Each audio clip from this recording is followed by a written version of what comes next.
ప్రతి ఒక్కరికి పరిశుద్ధాత్మ అభిషేకము అవసరమైంది. ప్రతి ఒక్కరు కూడా పరిశుద్ధాత్మను పొందాలి. చెప్పండి, ఏం పొందాలి? మారు మనసుతో సరిపెట్టకూడదు, బాప్తిస్మంతో సరిపెట్టకూడదు. ఇదేలే భక్తి అనే దానికి లేదు. ప్రతి ఒక్కరు కూడా ఏమవ్వాలి? పరిశుద్ధాత్మ అభిషేకము అనే దానిని ప్రతి ఒక్కరు కూడా పొందాలి. ఎప్పుడైతే ప్రతి ఒక్కరు పరిశుద్ధాత్మ అభిషేకము అనేటువంటి దాన్ని పొందిన అనుభవాలు కలిగి ఉంటారో, ఈ ఆత్మ నింపుదల అనేది ప్రతి ఒక్కరికి ఏమవుతుంది అంటే దేవునికి మనల్ని సమీపముగా, అంటే గతంలో లేనటువంటి ఆ అనుభవాలను, కొత్త విధమైనటువంటి అనుభవాలను దేవుని ద్వారా మనకు కలగజేస్తుంది. కాబట్టి ప్రతి ఒక్కరికి కూడా అవసరమైన అనుభవం ఏమైంది అని చూస్తే అది బాప్తిస్మము పొందవలసినటువంటి ఆ అనుభవాన్ని కలిగిన విషయాలను చూపిస్తా ఉంది. దేవునికి స్తోత్రం. శబ్దం గట్టిగా హల్లెలూయా. కాబట్టి దేవుని వాక్యాన్ని చూస్తే ఇప్పుడు పరిశుద్ధాత్మను ఎందుకు పొందాలి, పరిశుద్ధాత్మ అభిషేకాన్ని ఎందుకు ఒక వ్యక్తి పొందాలి అనేటువంటి విషయాన్ని కాస్త ఆలోచన చేస్తే, దేవుని ఆత్మ ప్రతి ఒక్కరికి కావాలి. పరిశుద్ధాత్మ అనేది ప్రతి ఒక్కరికి అవసరం. ప్రతి ఒక్కరూ దేవుని ఆత్మను పొందిన అనుభవాల్లోకి రావాలి.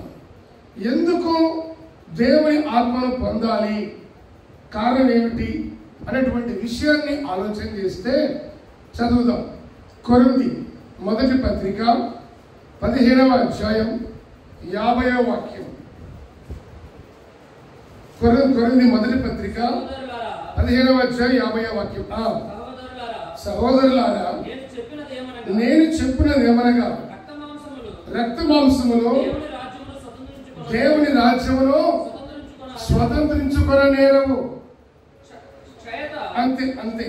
నేను చెప్పినది ఏమనగా అని ఇది అంటున్నాడంటే, రక్త మాంసములో దేవుని రాజ్యములో స్వతంత్రించుకొననేరవు. నేను చెప్పేటువంటి మాట ఏమిటి అంటే అని ఆయన అంటున్నాడు. ఎందుకు పరిశుద్ధాత్మను పొందాలి, ఎందుకు దేవుని ఆత్మతో నింపబడాలి, ఎందుకు దైవికమైనటువంటి అనుభవాలు కలిగిన వాళ్ళుగా బ్రతకాలి, కారణం ఏమిటి అనేటువంటి విషయాన్ని కాస్త ఆలోచన చేస్తే లేఖనం అంటుంది, రక్త మాంసములో దేవుని రాజ్యములో స్వతంత్రించుకొననేరవు. మీరు వాక్యాన్ని వినాలి, తలెత్తి గమనించాలి, చెప్పినప్పుడు చదవాలి, వాటిని మానక వీటిని చేయాలి. చూడండి, ఎందుకు దేవుని ఆత్మను పొందాలి అంటే, రక్త మాంసములో దేవుని రాజ్యములో స్వతంత్రించుకొననేరవు. అంటే శరీరము, ఈ రక్తము, ఈ మాంసము, ఈ దేహయుక్తమైనవి పరలోక రాజ్యాన్ని సంపాదించలేవు.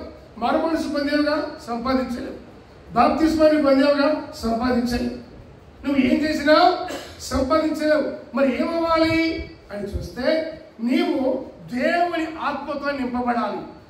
దేవుని ఆత్మ, దేవుడు పరసంబంధమైన వాడు, ఆయన ఆత్మ పరలోకం నుండి కుమ్మరించబడుతుంది.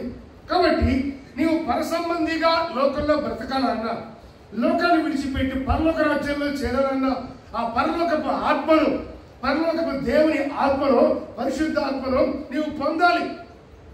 ఎప్పుడైతే ఈ అనుభవాన్ని సంపాదించుకుంటావో అప్పుడే నీవు దేవుని రాజ్యానికి హక్కుదారునిగా మార్చబడతావు. రక్తము మాంసము దేవుని రాజ్యాన్ని స్వతంత్రించుకొనలేవు, వాటికి కెపాసిటీ లేదు. కాబట్టి ఆయన ఆత్మతో నువ్వు ఎప్పుడైతే నింపబడతావో, దేవుని ఆత్మ నేను పరలోక రాజ్యానికి హక్కుదారుడిగా మారుస్తుంది. అందుకని ప్రభు చెప్పిన మాట, యేసు ప్రభు చనిపోయి ఈ లోకానికి వచ్చి 33.5 ఏళ్ళు సేవ చేసి, 33.5 ఏళ్ళు బతికాడు, 3.5 సంవత్సరాలు సేవ చేశాడు, చనిపోయి పాతి పెట్టబడ్డాడు, తిరిగి 3వ దినమున లేచాడు. లేచిన 40 రోజులు అందరికీ ఎంతో మంది కనబడి మాట్లాడాడు. ఆయన పరలోకానికి వెళ్ళిపోయాడు. పోతూ పోతున్న మాట ఏమిటంటే, నేను వెళ్ళి ఆదరణకర్తను మీ దగ్గర పంపిస్తా. ఆ ఆదరణకర్తే పరిశుద్ధాత్మ దేవుడు. ఆయన మీతో ఉంటాడు, మీలో ఉంటాడు, మిమ్మల్ని శక్తిము నుండి సర్వశక్తిములోకి తీసుకెళ్తాడు అని చెప్పి ఆయన వెళ్ళిపోయాడు. వెళ్ళిపోయిన 50వ రోజు పెంతెకొస్తు పండుగ దినమున పరిశుద్ధాత్మ మొట్టమొదటిగా మేడగదిలో భూమి మీద కుమ్మరించబడింది. మన భారతదేశంలో పూణేలో పండిట్ రమాబాయి ఆశ్రయంలో అక్కడ పరిశుద్ధాత్మ కుమ్మరించబడితే ఈ ఆత్మ అందరూ ఆత్మతో నింపబడినప్పుడు ఆ తలుపుల్లో నుంచి కిటికీలో నుంచి ఇల్లు తగలబడిన మంటలు బయటకు వస్తే ఫైర్ ఇంజనీర్ వచ్చి ఆరిపోయే ప్రయత్నం చేసినట్టు, ఆ తర్వాత ఆరిపోకుండా మనుషులు కాలిపోకుండా ఆ మంటల్లో ఉన్నట్లుగా రికార్డుగా ఉంది పూణేలో జరిగిన సంగతి. సరే, దేవుని యొక్క ఆత్మ అనేది ప్రతి ఒక్కరూ పొందాలి. ఆత్మ నింపుదల ప్రతి ఒక్కరికి కావాలి. ఈ ఆత్మను ఎప్పుడైతే దేవుని ఆత్మను పొంది ఆత్మ అనుసారమైనటువంటి అనుభవాన్ని కలిగి బ్రతకగలుగుతారో వారి జీవితంలో ఉండేటువంటి అనుభవాలు కొన్ని ప్రత్యేకమైనవిగా మనం చూస్తాం. కాబట్టి దేవుని ఆత్మ కలిగిన వ్యక్తులు దైవ సంబంధులుగా లోకంలో బ్రతకగలుగుతారు. దేవుని ఆత్మ కలిగినప్పుడే అన్ని విషయాలలో వాళ్ళు దైవ జ్ఞానముతో ఆలోచన చేయగలుగుతారు. దేవుని ఆత్మ కలిగినప్పుడే ఆ వ్యక్తికి దైవికమైన సంగతుల గురించిన ఒక అవగాహన కలుగుతుంది. ఏమి జరగాలన్నా ఈ దేవుని ఆత్మ వలన కలుగుతున్న అనుభవాలు లేకపోతే పరిస్థితుల్లో వేరుగా ఉండిపోతాయి. కాబట్టి వాక్యం అంటుంది, రక్త మాంసములో దేవుని యొక్క రాజ్యమును స్వతంత్రించుకొననేరవు. రక్తము మాంసము దేవుని రాజ్యాన్ని మనిషికి ఇవ్వదు, సిద్ధపరచలేడు, మనిషి పొందలేడు దేవుని రాజ్యాన్ని. అందుకని ఆ రాజ్యానికి హక్కుదారులుగా ఉండేందుకు పరిశుద్ధాత్మ దేవుడు ఒక అర్హతను మనుషులకు ఆయన ఇస్తా ఉన్నాడు. కాబట్టి మరి ఈ దేవుని రాజ్యము ఏ విధంగా ఉంటుంది, ఆ అనుభవాలు ఎలా ఉంటాయి, మరి దేవుని రాజ్యంలో ఉండదగినటువంటి ఆ పరిస్థితులన్నీ ఏమై ఉన్నాయి అన్న సంగతిని కాస్త మనం ఆలోచన చేస్తే మరొక మాట కూడా చూద్దాం. చూడండి, ఏంటిది? రోమా పత్రిక 14వ అధ్యాయము 17వ వాక్యం. రోమా 14:17.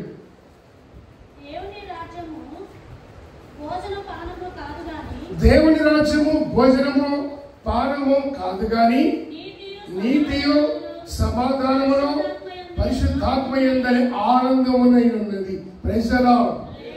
దేవుని రాజ్యము భోజనము పానము కాదు, తినటము, సంపాదించుకోవటము, నిద్రపోవటము, ఈ జీవన సంబంధమైన ఈ భూ సంబంధమైనది కాదు. ఏమిటి దేవుని రాజ్యము? నీతియో సమాధానమును పరిశుద్ధాత్మ యందలి ఆనందం. మారు మనసు లేని వాడికి నీతి ఉండదు. బాప్తిస్మము నీతి యావత్తో నేను నెరవేర్చేది దేవుని నీతి. ఆత్మ పరిశుద్ధాత్మ దేవుని ఆత్మతో కడగబడినప్పుడు ఆ వ్యక్తిలోకి దైవ నీతి అనేది వచ్చి చేరుతుంది. నీతియో సమాధానమును పరిశుద్ధాత్మ యందలి ఆనందం. పరిశుద్ధాత్మ మనకు సమాధానాన్ని కలుగజేస్తుంది, సమాధానకర్త. ఒకవేళ అసమాధానపు స్వభావాలు మనుషుల జీవితంలో కలుగుతూ ఉన్నా ఇవి తరచుగా ఎదురవుతూనే ఉంటాయి. అయితే దేవుని ఆత్మయందు ఆనందించి దేవునితో సహవాసం కలిగి కొనసాగుతున్నటువంటి వారి జీవితాలలో దేవుని ఆత్మ వల్ల కలుగుతున్న అనుభవాలు నీతి, సమాధానము, పరిశుద్ధాత్మ యందలి ఆనందం. లోకాన్ని బట్టి, తిండిని బట్టి, బట్టలు బట్టి, సంపాదనను బట్టి కలిగే ఆనందం కాదు కానీ దేవుని ఆత్మ యందలి ఆనందం.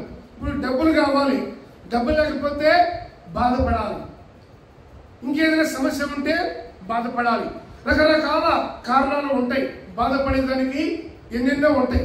కానీ దేవుని యొక్క ఆత్మతో నువ్వు నింపబడేదానికి ఇవేమీ అక్కర్లేదు. మరి ఏమవ్వాలి? దేవుని రాజ్యము పరిశుద్ధాత్మ యందలి ఆనందం. ఇవి ఏమి లేకపోయినా, డబ్బులున్నా లేకున్నా దేవుళ్ళు ఆనందించవచ్చు, కడుపు నిండా నిండకపోయినా ఆనందించవచ్చు, వస్త్రం ఉన్నా లేకపోయినా దేవుళ్ళు ఆనందించవచ్చు. కానీ మనిషికి సగటున ఇవన్నీ అవసరం కనుక ఇవి సమృద్ధిగా ఉంటే ఆనందంగా ఉంటాడు. కానీ పరలోకపు అనుభవాలు కలిగిన ఒక వ్యక్తి వీటిని బట్టి కలిగే ఆనందం కాదు, ఇవి ఉన్నా లేకున్నా దేవుని ఆత్మలో ఆనందించే అనుభవాన్ని సంపాదించుకుంటాడు. దేవునికి స్తోత్రం. ఇటు కృప దేవుడు మనకు అనుగ్రహించును గాక.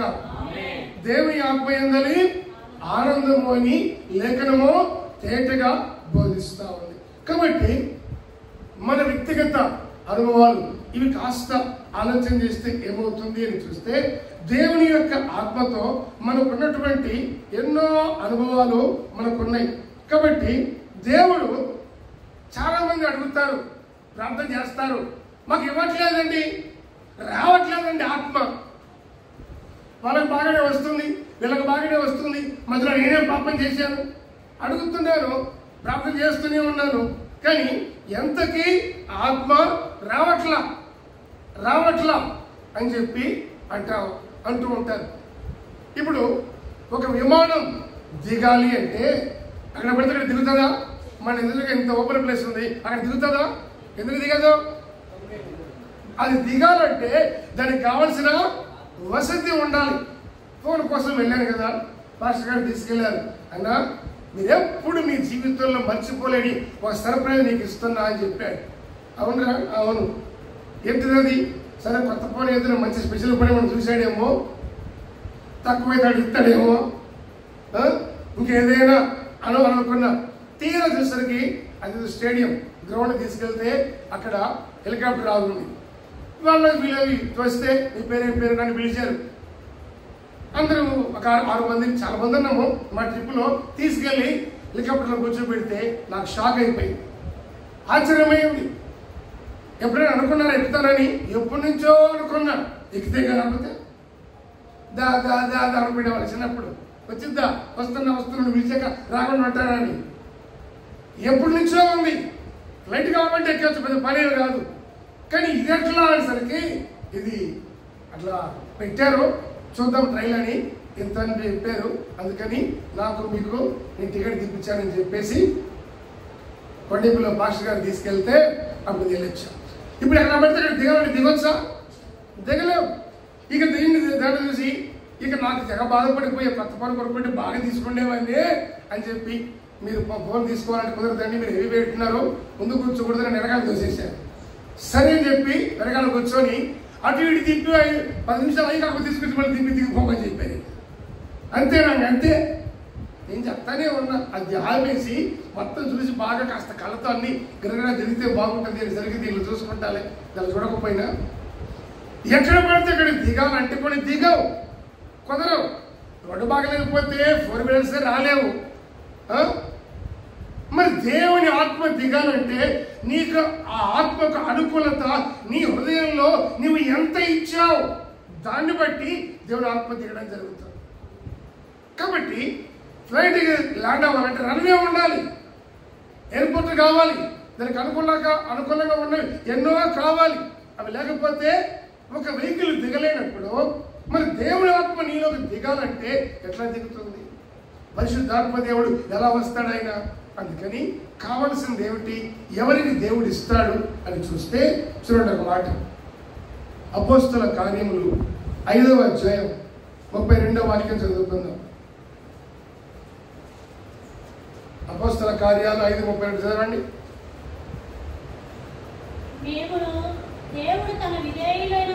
దేవుడు తనకు విధేయులైనటువంటి వారికి అనుగ్రహించబడే పరిశుద్ధాత్మ చాలు.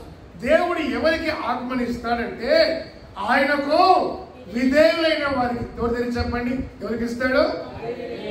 ఆయనకు విధేయులైనటువంటి వారికి. విధేయత లేకపోతే చాలా కష్టం. అవిధేయుల దగ్గరికి ఆయన రాడు. విధేయత కలిగిన వారికి దేవుడు ఇస్తాడు. ఒకవేళ ఇంకా నీవు ఎంత అడిగినా అడుగుతున్నాను కదా, మరి నాకు దేవుడు ఇవ్వట్లేదు అని దేవుడి మీద నేరం మోపకుండా దేవుడి మీద కేసు పెట్టే పరిస్థితి కాకుండా నాలో ఉన్న విధేయత ఏముంది, నేను పొందవలసిన విధేయత ఏముంది అని వ్యక్తిగతంగా నీవు సరి చేసుకునేటువంటి అనుభవాన్ని దేవుడి దగ్గర ఎప్పుడైతే అడుగుతావో అవిధేయతను పోగొట్టుకుంటే ఆయన ఆత్మతో నింపుతాడు. అవిధేయతను పోగొట్టుకుంటే దేవుడు పరిశుద్ధాత్మతో ఆయన నింపుతాడు. ఆత్మస్వరూపిగా ఆయన నీ దగ్గరకు వచ్చి నిన్ను తగిన రీతిగా బలపరిచి కృపతో నింపుతాడు. అటు కృపను దేవుడు ఇచ్చునుగాక. మనలో ఉన్న అవిధేయతను దేవుడు తొలగించునుగాక.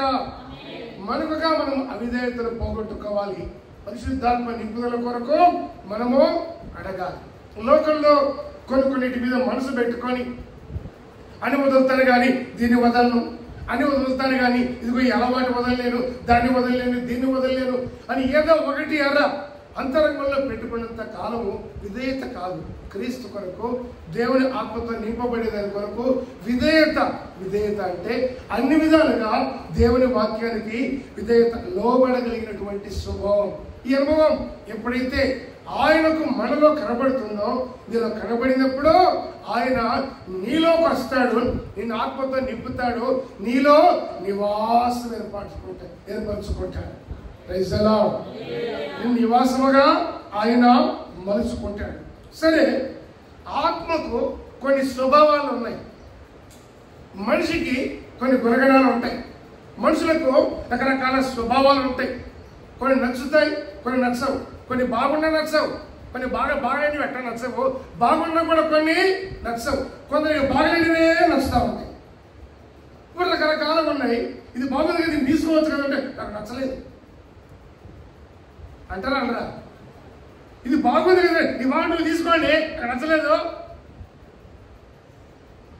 బాగున్న కొన్ని నచ్చవు. మనిషికి కొన్ని స్వభావాలు ఉంటాయి. మనిషికి స్వభావాలు ఉన్నప్పుడు దేవుని ఆత్మకు మరి ఎక్కువగా స్వభావాలు ఉంటాయి కదా. రకరకాల స్వభావాలు ఉంటాయి. కొంతమందికి దయ్యం పట్టింది అనుకోండి, అప్పుడప్పుడు కొంతమంది దయ్యం పడతా ఉంటుంది. దయ్యం పడితే ఆ సూపే మారిపోతారు. తలకాయ తెచ్చుకొని కళ్ళు పైకెత్తి చూస్తారు, తలకాయ కిందకి వచ్చుకుంటారు, కళ్ళు కూడా పైకెత్తుతారు. మనుషులు కూడా కొంతమంది ఉంటాయి. మనిషి ఇక్కడ ఉంటాడు, మాట్లాడుతుంటే ముఖం చూసి మాట్లాడు, ఏంటండి ఏంటి అద్దాల పసుపుక్క మీద పెట్టుకొని బాతుగుడ్ల మాది గుడ్లు బయటికి పెట్టి అంటే కొన్ని అలవాట్లు కొంతమందికి ఒక టైప్ ఆఫ్ వేలో రకరకాలుగా ఉంటాయి. ఇప్పుడు మీకు అలవాట్లు ఉంటాయి కొన్ని, మీ స్వభావాలు చెప్పండి. మీరు మళ్ళీ అడుగుతారు, అల్లు చెప్పండి ఒకసారి. బాగానే ఉన్నారు కదా, మీ స్వభావాలు చెప్పండి.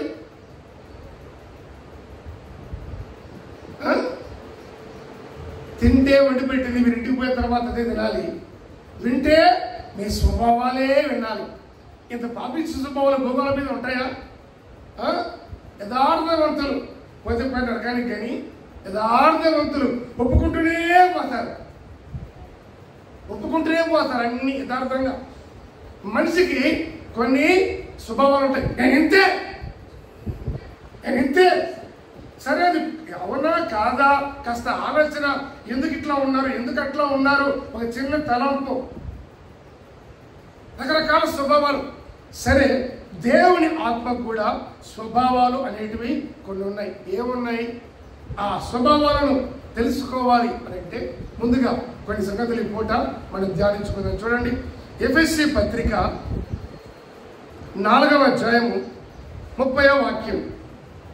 ఎఫెసీ 4:30.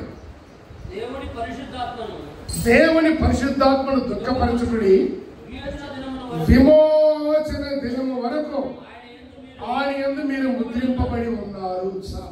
దేవుని పరిశుద్ధాత్మను దుఃఖపరచుకుడి, విమోచన దినం వరకు మీరు ఆయన యందు ఏమయ్యారో ముద్రింపబడి ఉన్నారు.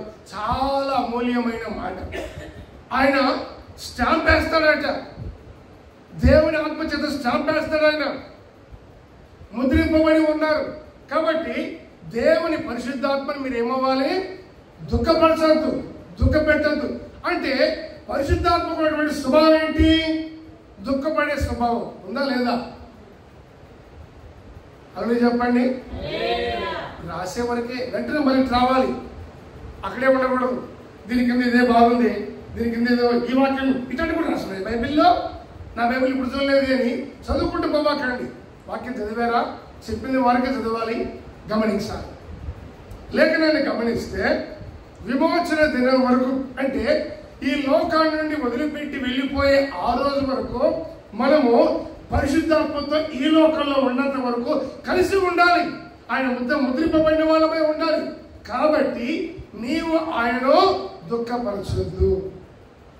పరిశుద్ధాత్మ దేవుడికున్న గుణాలు స్వభావాలలో ఆయన మనస్తత్వంలో ఒకటి ఆయన దుఃఖపడే గుణం ఉంది. ఏముంది చెప్పండి? దుఃఖపడే గుణం ఉంది. ఆయన దుఃఖపడతాడు. అందుకని నీవు ఆయనను దుఃఖ పెట్టద్దు. ఆయన దుఃఖపడతాడు. దుఃఖపడే గుణం ఉంది ఆయనకి. ఆయన నచ్చనివి చేస్తే దుఃఖపడతాడు. కాబట్టి ఆయన్ని మీరు దుఃఖ పెట్టద్దు. ఇప్పటి వరకు కాదు, ఒక పూటతో పోయేది కాదు. విమోచన దినం వరకు ఆయన కావాలి. ఆయన మనతో ఉండాలి. ఆయనలో మనం ఉండాలి. మనలో ఆయన ఆనందించాలి. ఆయన మనలోకి మనలో నివాసం ఉండి మనలో చేయవలసినటువంటి ప్రాసెస్ చాలా ఉంది. అందువల్ల మీరు దుఃఖ పెట్టద్దు. దుఃఖ పెడితే వెళ్ళిపోతారు. మనుషులు దుఃఖ పెడితే ఉంటారా? మనతో సహవాసం, మన ఫ్రెండ్స్ కానీ, బంధువులు కానీ, స్నేహితులు కానీ, మన రక్త సంబంధులు కానీ చాలా మంది ఎందరో మనకు ఉంటారు. మనం దుఃఖ పెట్టినా ఇప్పుడు మనల్ని దుఃఖ పెడితే మనం కలిసి అనుకుంటామా? చెప్పండి. అనుకో. మరి ఆయన ఎట్లా ఉంటాడు అంటే ఆయనకు స్వభావాలు లేవా? దుఃఖం లేదా? మనుషులే ఉండలేకపోతే ఆయన ఎలా ఉంటాడు? అందుకని దేవుని ఆత్మను దుఃఖపరచొద్దు. మీరు ముద్రించబడి ఉన్నారు. విమోచన దినం వరకు ఏమవ్వాలి? ఆయనతో ఉండాలి. ఎందుకు దేవుడు దుఃఖపడతాడు? ఎందుకు పరిశుద్ధాత్మ దేవుడు ఎప్పుడో ఆయన దుఃఖపడతాడు? చదవండి. యెషయా గ్రంథము 63వ అధ్యాయము 8వ వాక్యం. 63, 8, 9, 10. వారు నా జనులనియో అబద్ధములాడలేరని పిల్లలనియో అనుకొని ఆయన వారికి రక్షకుడాయను. వారి యావత్ బాధలో ఆయన బాధ నొందెను. ఆయన సన్నిధి దూత వారిని రక్షించెను. ప్రేమ చేతను తాళమి చేతను వారిని విమోచించెను. పూర్వదినములన్నిటిలో ఆయన వారిని ఎత్తుకొనొచ్చు మోసుకొనొచ్చు వచ్చెను. అయినను వారు తిరుగుబాటు చేసి ఆయన పరిశుద్ధాత్మను దుఃఖింపజేయగా ఆయన వారికి విరోధి ఆయను. తానే వారితో యుద్ధము చేసెను. అయిపోయింది పని. చూసారా? భక్తి కలిగిన అనుభవాల్లో ఉన్న వీరు వారి భక్తి వల్ల సంపాదించుకున్న భాగ్యం అది. ఏది? దేవుని దుఃఖపెట్టడం. లేఖనాన్ని చూస్తే దేవుడట మనలను నా జనులనియో అబద్ధమే ఆడని పిల్లలని అనుకొని ఆ విధంగా ఉంటారని నమ్మి మనకు రక్షకుడు అయ్యాడు. మన కొరకు ప్రాణం పెట్టాడు. శ్రమపడ్డాడు, రక్తం కాచాడు, ప్రాణం పెట్టి తీగలేచి ఇంత ఘనతనిచ్చాడు. తర్వాత మన యావత్ బాధలో ఆయన బాధను అందాడు. ఆయన సన్నిధిని దూత మనల్ని రక్షించడానికి దూతలను ఇచ్చాడు. తాళము చేతను ఓర్పుతో మనల్ని విమోచించి పూర్వదినములన్నిటి ఆయన మనల్ని ఎత్తుకొనొచ్చు మోసుకొనొచ్చు వచ్చాడు. అయితే తీరా మనం ఏం చేస్తున్నాము? నువ్వు చేసిన ఘనకార్యం ఏంటి? అయినను వారు తిరుగుబాటు చేసి ఆయన పరిశుద్ధాత్మను దుఃఖింపజేయగా ఆయన వారికి విరోధి ఆయన. వారితో యుద్ధం చేసేదానికి ఆయనే కత్తి పట్టుకొని బయలుదేరించాడు.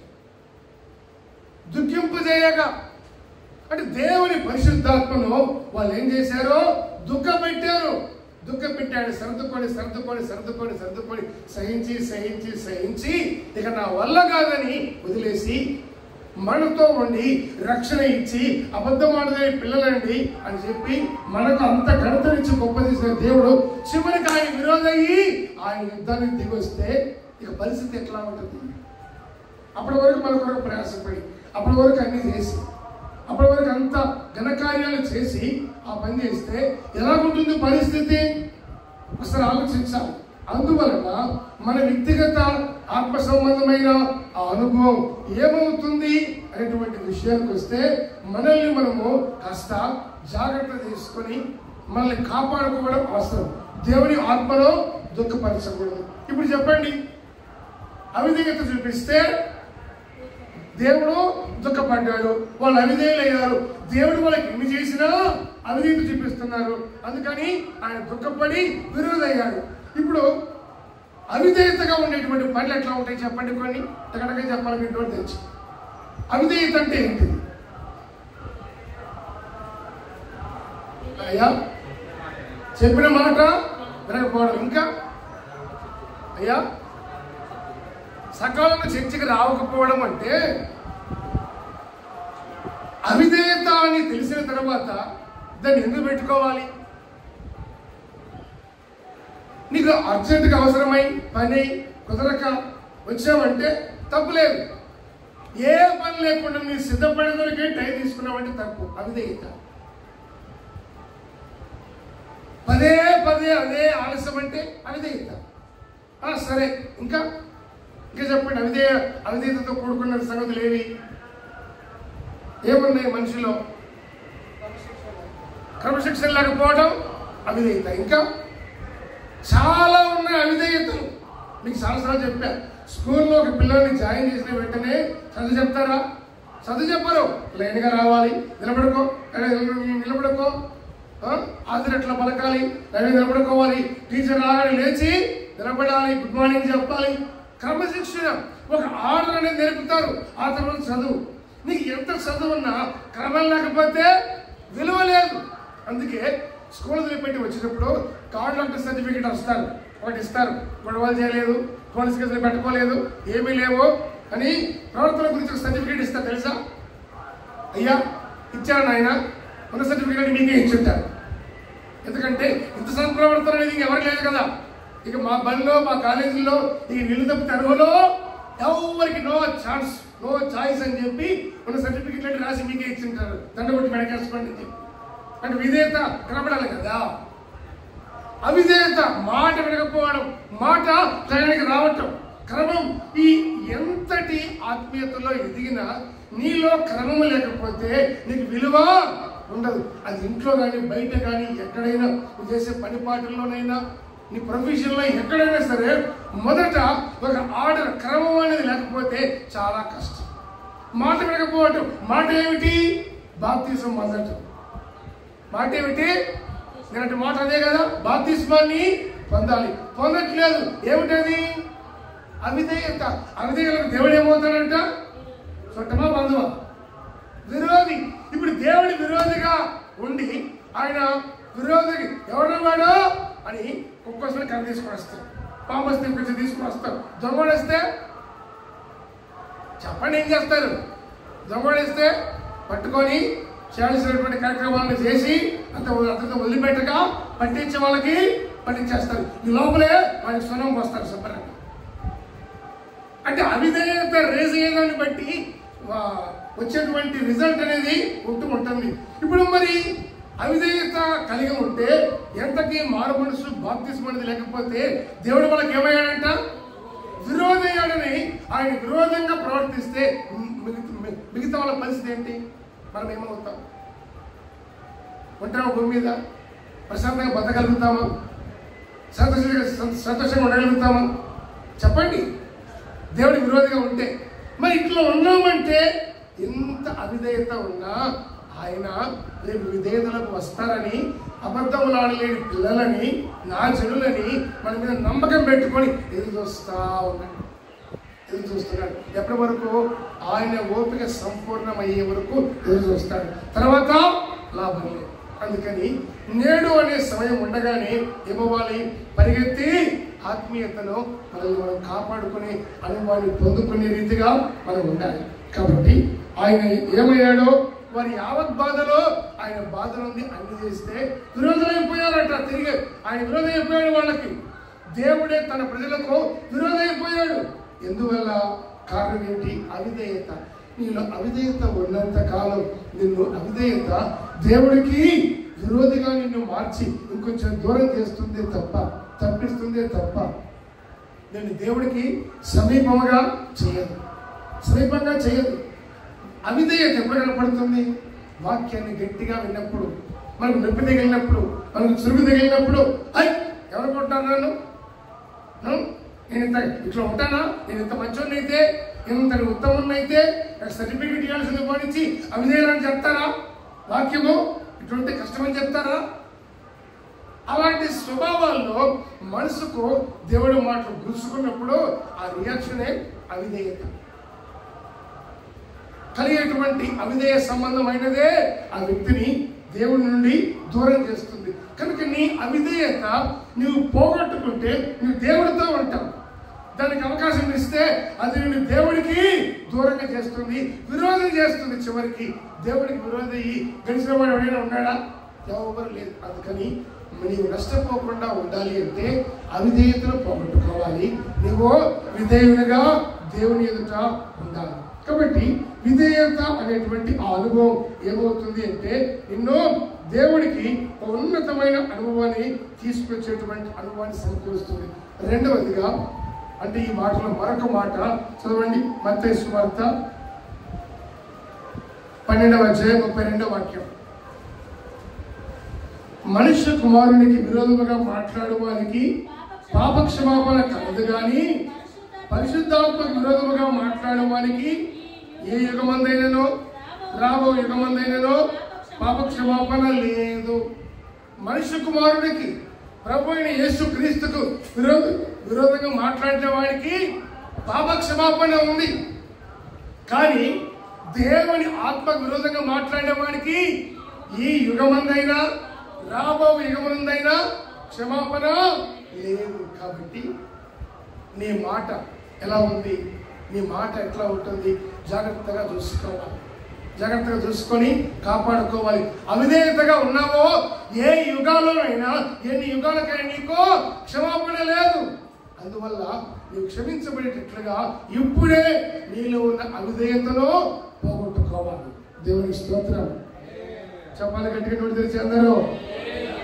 నీలో ఉన్నటువంటి అవిధేయతను నీవు పోగొట్టుకోవాలి. కాబట్టి దేవుని రాజ్యము భోజనము పానము కాదు, నీతియు సమాధానము పరిశుద్ధాత్మ యందలి ఆనందం. ఎందుకు కావాలి ఆనందము? రక్త మాంసములు దేవుని రాజ్యమును స్వతంత్రించుకోలేము. ఆత్మ అనుభవాలు మాత్రమే స్వతంత్రించుకుంటాయి. పరిశుద్ధాత్మ దేవుడికి కొన్ని స్వభావాలు ఉన్నాయి. వాటిలో ఒకటి ఆయన దుఃఖపడే గుణం ఉంది. ఆయన మనము దుఃఖ పెట్టకూడదు. ఎందుకు దుఃఖపడతాడు? అవిధేయతను కనపరిచినప్పుడు. అవిధేయత అంటే విన్న సంగతులు. రెండవదిగా మరొక విషయాన్ని మనము ధ్యానిద్దాం. ఏంటది? యేసు ప్రభు గలిలయ నుండి యోర్దాను దగ్గరకు వచ్చాడు. యోర్దానులో బాప్తిస్మం ఇచ్చి యోహాను నీళ్ళలో ఉండి యోర్దాను నదిలో దిగి బాప్తిస్మం ఇస్తున్నారు. ప్రజలందరూ సామాన్యులు వచ్చి బాప్తిస్మాన్ని పొందుతూ ఉన్నారు. యేసు ప్రభువు కూడా అక్కడికి వచ్చాడు. యేసు ప్రభు వచ్చి నాకు కూడా బాప్తిస్మం ఇవ్వమని అడిగాడు. అడిగితే అయ్యా నువ్వు నాకు ఇవ్వాలి కానీ నేను ఈ బాప్తిస్మం ఇచ్చేందుకు వాడినయ్యా అక్కడ కదా. ప్రభు ఏం చెప్పారు? నీతి యావత్తు ఇలా నెరవేర్చుట మనకు తగి ఉందని చెప్పాడు. అతను అలా కానిచ్చాడు. యేసు ప్రభు బాప్తిజం పొందాడు. బాప్తిజం పొంది ఒడ్డుకు రాగానే ఏం జరిగింది? ఆకాశం తెరవబడ్డం, పరిశుద్ధాత్మ పావుర ఆకారంలో ఆయన దిగి రావటం ఆయన చూశాడు. ఆ తర్వాత ఒడ్డుకు వచ్చిన తర్వాత పరలోకం తెరవబడి పరిశుద్ధాత్మను పొందిన తర్వాత ఏం జరిగింది యేసు ప్రభుకి? చూడండి, మార్కు సువార్త 1:12 నుండి. వెంటనే పరిశుద్ధాత్మ ఆయనను అరణ్యంలోనికి త్రోసుకొని పోయాను. ఆయన సాతాను చేత శోధింపబడుచు అరణ్యములో 40 దినములు మృగములతో కూడా ఉండెను. మరియు దేవదూతలు ఆయనకు పరిచర్య చేయుచుండిరి. చూడండి, బాప్తిస్మం పొందారు యేసు ప్రభు. పరిశుద్ధాత్మ నింపుదల ఆయన పొందుకున్నాడు. పరలోకం నుండి దేవుడాత్మ రావటం, పరిశుద్ధాత్మ పౌరాకరంలో ఆయన మీద రావటం జరిగింది. ఆ తర్వాత ఆయన ఆత్మను పొందిన తర్వాత పరిశుద్ధాత్మ దేవుడు యేసు ప్రభుని ఏం చేశాడు? అరణ్యంలోకి చెప్పండి, ఏం చేశాడు? అరణ్యంలోకి తీసుకొని పోయాడా? తోసుకొని పోయాడు. తీసుకొని పోవడం వేరు, తోసుకొని పోవడం వేరు. తీసుకొని పోవడం అనేది జనరల్ గా జరిగేది. తోసుకొని పోవడం అనేది బలవంతంతో చేసేది. పరిశుద్ధాత్మ దేవుడు ఏం చేశాడు? యేసు ప్రభుని అరణ్యంలోనికి త్రోసుకొని పోయాడు. అంటే ఎవరో వచ్చి తోసేస్తే పోయినట్టుగా ఆయన వెళ్ళిపోయాడు. అరణ్యంలోకి ఆయన వెళ్ళిపోయి 40 రోజులు ఆయన ఏం చేశాడు? ఉపవాస ప్రార్థనలో ఉన్నాడు. 40 రోజులు తిండి కానీ నీళ్లు కానీ ఏమి లేకుండా ఆ అడవి మృగాల మధ్యలో యేసు ప్రభు 40 దినములో నిద్ర ఆహారాలు తిండి ఏమీ లేకుండా కూడా లేకుండా 40 రోజులైనా ఉపవాస ప్రార్థనలో ఉన్నాడు. తండ్రి అయిన దేవుడితో మాట్లాడుతున్నాడు, ఉపవాస ప్రార్థనలో ఉన్నాడు. బాగా ఉపవాస ప్రార్థన ఉండి బలహీనం అయిపోయిన తర్వాత వాడు ఇచ్చాడు. ఎవడాడు? సాతానుగాడు వచ్చి యేసు ప్రభుతో మాట్లాడుతున్నాడు. యేసు ప్రభును శోధిస్తా ఉన్నాడు. ఆకలి అవుతుందా? ఏమయ్యా బోధకుడా, రబ్బోని ఆకలి అవుతుందా? బాగా ఆకలి కొన్నావు కదా, ఆ మాత్రం ఆలోచన రాదయ్యా నీకు? ఎవరంటే దేవుడి కుమారుడిని, మనిషి కుమారుడిని చూడండి నీ చెప్తావు. ఇంత ఆకలితో నువ్వు బాధపడాల్సిన అవసరం నీకేంటయ్యా? నీకు ఈ గతిపాటలు ఏంటి? పరలోకపు దేవుడివి, ఈ గతిపాటలు ఎందుకు? ఆ మాట చెప్తాను, ఆ మాట విను. ఈ రాళ్ళు రొట్టెలవునగా కాను రొట్టెలు అవుతాయి, తిన్నావో కడుపు నిండిపోతావు, నీకు ఆకలే ఉండదు. సాతానుడు శోధిస్తున్నాడు యేసు ప్రభు. తర్వాత ఆయన ఏం చేశాడు? ఈ లోకపు మహిమంతా చూపించి నాకు నమస్కారం పెట్టేవనుకో, ఇది మొత్తము నీకు ఇచ్చేస్తా. ఎత్తైన చోటికి తీసుకెళ్ళి దూకు, నువ్వు దేవుడి కుమారుడు కదా, నువ్వు దూకితే నీ దూతలు వచ్చి నిన్ను క్యాచ్ చేస్తారు, పట్టేసుకుంటారు, కింద పడినెవరు? ఆ మాత్రం తెలియదటయ్యా, ఇలాంటి చెయ్యాలి అని సాతానుడు యేసు ప్రభుని శోధిస్తున్నాడు. రాళ్లను రొట్టెలేపమని చెప్పు, రొట్టెలు తిను. ప్రభు అంటున్నాడు, మనుష్య కుమారుడు, మనుష్యుడు ఎవడైనా సరే రొట్టె వల్ల కాదు కానీ నా దేవుడి నోటిలో నుంచి మాట వల్ల బతుకుతాడు. ఎత్తైన చోటు నుంచి దిగితే దూకితే వాళ్ళు నీ పట్టుకుంటారు. నీ దేవుడిని శోధించవలదని చెప్పింది కదా. ఈ లోకం మహిమంతా చూపించి నమస్కారం పెట్టి నీకు ఇస్తానంటే నీ దేవుడికి మొక్కి ఆయన మాత్రమే నమస్కరించి ఆయన మాత్రమే పూజించి ఆరాధించవాలని రాయబడి ఉన్నది. నీకు తెలియదా?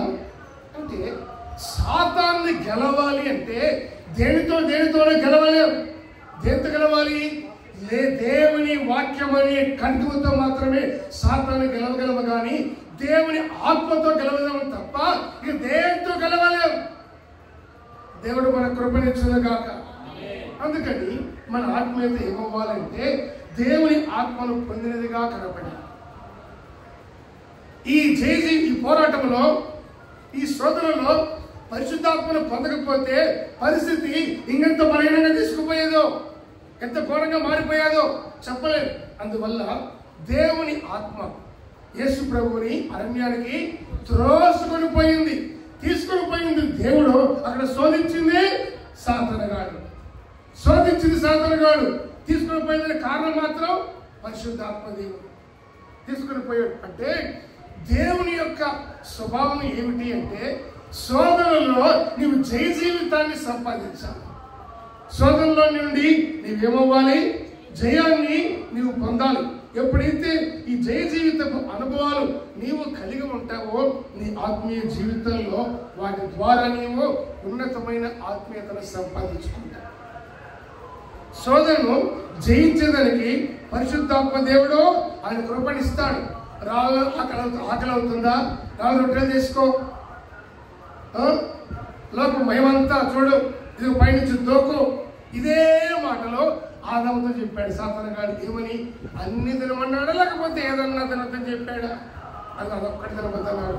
చూడ పండెట్టుంది చూశాడు, కంటికి రమ్యముగా రొట్టెలు చేసుకో, రాళ్ళు రొట్టెలు చేసుకో. ఆకలి తీరుతాయి. శరీరాశ,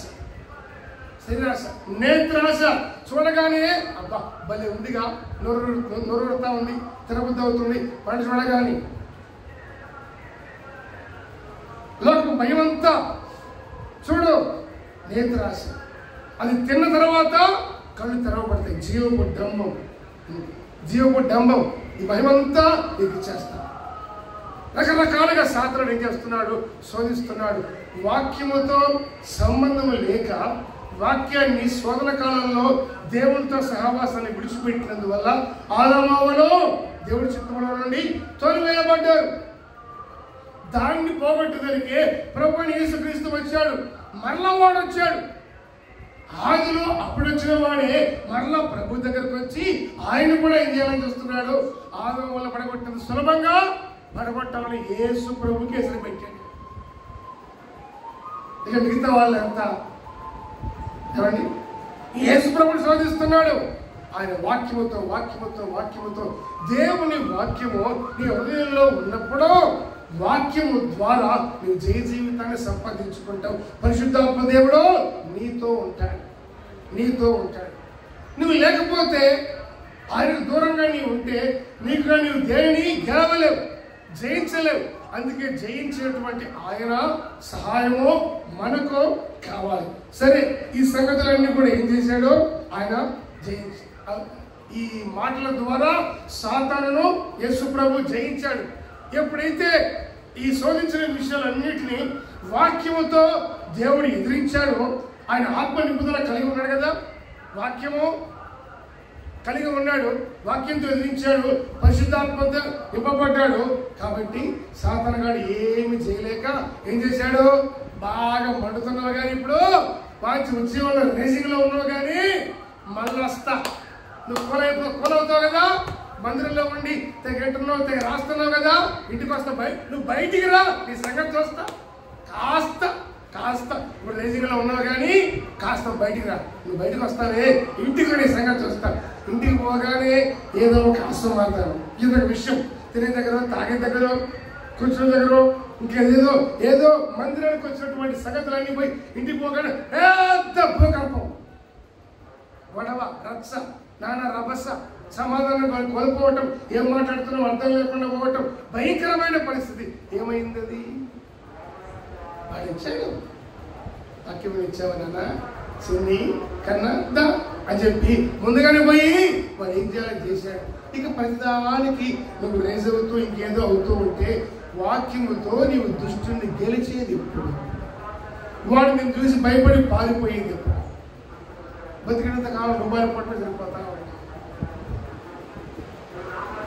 యేసు ప్రభు అంటున్నారు, ఈ దేవుడికి మొక్కి ఆయన్నే కదా ఆరాధించి ఆయనకు మాత్రమే కదా నమస్కరించాలి. ఇవన్నీ చెప్పిన తర్వాత ఈ సాతానుగాడు ఏం చేశాడో అంతటా అపవాది కొంతకాలము ఆయన వదిలిపెట్టి వెళ్ళిపోయాడు. అపవాది కాసేపు మళ్ళీ వస్తా, నీ సంగతి వస్తా అని చెప్పి వెళ్ళిపోయాడు. వాడిని పోగానే దేవదూతలు వచ్చి ఆయనకు పరిచారం చేయించింది. దేవునికి స్తోత్రం. ఆత్మతో నింపబడితే ఆ ఆత్మ నీకు పరలోకానికి ఒక అనుభవాన్ని కలిగజేసి పరసంబంధమైన అనుభవాల ద్వారా నిన్ను భూలోకంలో ఉన్న వాటన్నిటినీ గెలిచి జయించే కృపను అక్కడ నుండి నీకు అనుగ్రహించబడుతుంది. కాబట్టి మనం జయించేటువంటి ఈ అనుభవాలు ఏమై ఉన్నాయి, ఏం జయించాలి? రోమపత్రిక 8వ అధ్యాయము 13వ వాక్యం. రోమ 8:13 చదవండి. మీరు శరీరానుసారముగా ప్రవర్తించిన ఎడలా చావవలసిన వారై ఉందరు కానీ ఆత్మచేత శరీర క్రియలను చంపిన ఎడలా మీరు జీవించెదరు. హల్లెలూయా. మీరు శరీరానుసారంగా ప్రవర్తిస్తే చావలసిన వారై ఉంటారు. ఏది శరీరానుసారమైన ప్రవర్తన చెప్పండి? మిమ్మల్ని శరీరానుసారమైన ప్రవర్తన అంటే ఏంటి అడుగుతున్నా?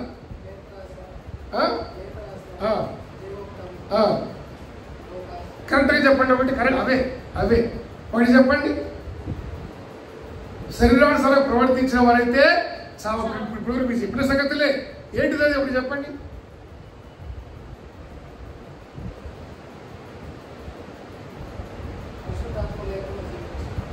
శరీరానుసారంగా ప్రవర్తించిన ఎడలా శరీరానుసారమైన ప్రవర్తన ఏది? శరీరానికి ఏం కావాలి? తినము, త్రాగము, సుఖించము. ఇప్పుడు చెప్పండి, శరీరానుసారమైన ప్రవర్తన అంటే ఏంటిది? అదేగా చెప్పాను. పోయేటప్పుడు 5 నిమిషాల లోపలికి వచ్చేయాలండి, బయట అట్ట తనలేదు. కానీ లోపలికి వస్తే లోపల ఉన్నాయి ఇన్స్ట్రుమెంట్స్, ప్లే చేయొచ్చు కాసేపు. అది ఇప్పుడు మీకు చెప్పాను కదా. శరీరానుసారమైన ప్రవర్తన అంటే తినము, త్రాగము, సుఖించము. తినే విషయంలో ఏం చెప్పుకున్నాం? ఇప్పుడు శరీరానుసారంగా ప్రవర్తిస్తే మీరు చావలసిన వారై ఉంటారు. ఎవరు తెచ్చారు? చూడు పండు చూశారు, తిన్నారు, చచ్చారు. అదేగా జరిగింది. అదే అడుగుతున్నా, మీ మైండ్ వాక్యాన్ని కలిగిందిగా ఉండాలి. ఎంతో కొంత వాక్యం ఉంటే వాక్యంలో నుండి పుట్టిన ఒక ఆలోచన మీ నోటి నుండి బయటకు వస్తుంది. అది ఏమై ఉంటుందని మీరు ఎప్పటి పడుతుంది చూస్తే అట్లానే ఉండిపోతారు. అదే శరీరానుసారం అంటే. శరీరానుసారంగా ప్రవర్తిస్తే చావలసిన వారే ఉంటారు. కాబట్టి ఆత్మ చేత శరీర క్రియలను చంపినట్లయితే అప్పుడు మీరు బతుకుతారు. అంటే శరీరం అన్నా బతకాలి, నీ ఆత్మ అన్నా బతకాలి. ఆత్మ బతకాలంటే నువ్వు శరీరాన్ని చంపాలి. చంపకపోతే అది నువ్వు చంపేస్తావు. ఏదో ఒకటి, రెండు కాదు, ఏదైనా ఒకటే ఉండాలి. ఇప్పుడు శరీరానుసారమైన మరణం ఏంటిది? ఆదము అవ్వలు శరీరానుసారంగా ప్రవర్తించారు, తిన్నారు, తినమైన నిశ్చయంగా చచ్చారు, ఆత్మీయంగా చచ్చిపోయారు. ఫిజికల్ గా బతికే ఉన్నా స్పిరిచువల్ గా వాళ్ళు ఏమైపోయారో, చచ్చిపోయారో, వెళ్ళగొట్టబడ్డారు. ఇక్కడ చూస్తే శరీరానుసారంగా ప్రవర్తించిన చావలసిన వారే ఉందరు కానీ ఆత్మ చేత శరీర క్రియలను చంపిన ఎడల మీరు ఏమవుతారు? జీవిస్తారు. ఆత్మ చేత శరీర క్రియలను చంపాలి అంటే దేవుని ఆత్మకు శరీర క్రియలను చంపేటువంటి బలం ఉంది, ఆ అధికారం ఉంది. కాబట్టి ఏమవ్వాలి? శరీర క్రియలను చంపాలి. ఆత్మ ద్వారా శరీర క్రియలు చంపినట్లయితే మీరేమవుతారు? జీవిస్తారు. ఏంటి శరీర కార్యాలు? అవి ఎట్లా ఉంటాయి? కొన్ని చెప్పండి నాయన. శరీర క్రియలు కొన్ని చెప్పండి, ఎట్లా ఉంటాయి? మీరు మాట్లాడాలి వెంటనే. శరీర క్రియలు అంటే ఏంటి? ఆత్మ చేత శారీరక క్రియలు చెప్పమని వాక్యం ఉంటుంది కదా. శారీరక క్రియలు అంటే ఏంటి? కొన్ని చెప్పండి అయ్యా. సినిమాలు చూడటమా? అదేనా చెప్పింది? ఇంకా ఇంకా సినిమా సంగతి వదిలిపెట్టండి. ఆత్మీయులు చూడరు కదా, ఎవరు చూస్తున్నారా? అందరు కల పూసుకున్నాక. ఇప్పుడు దేవుని బిడ్డలు చూడరు కదా, దేవుని బిడ్డలో ఉండేటువంటి శరీర క్రియలు చెప్పండి. యేసుప్రభుని నమ్ముకున్న వాళ్ళలో క్రియ చేసే శరీర క్రియలు ఏముంటాయి అయ్యా? చేయటమా? అది శరీర క్రియనా? ఆత్మ చేత శరీర క్రియలు చంపాలి అని ఉంది అంటే ఎదుటి వాళ్ళకి సాయం చేయడం చంపాలా? అంటే మీకు శరీర క్రియలు అంటే ఏంటో అర్థం కాలేదు ఇప్పటి వరకు. అది సబ్జెక్ట్ నీకు అర్థమైంది బాబు? కాలేదా? నీకు కూడా కాలేదా? శరీర సంబంధాలకే శరీర క్రియలు అర్థం కాకపోతే మిగతా వాళ్ళ గతి ఏం గాను? ఆత్మ చేత శరీర క్రియలు చంపాలి అంటే అప్పుడు శరీర క్రియలు ఆత్మ సంబంధమైనవా కాదా? జవాబు చెప్పాలి మీరు. ఆత్మ చేత శరీర క్రియలు చంపాలి అని వాక్యం అంటుంది. చంపాలి అంటే అవి మంచివా చెడ్డవా? ఆత్మ సంబంధమైనవా కాదా? మరి ఇతరులకు సహాయం చేయడం శరీర క్రియ అంటే దాని చంపమని వాక్యం అంటుందా?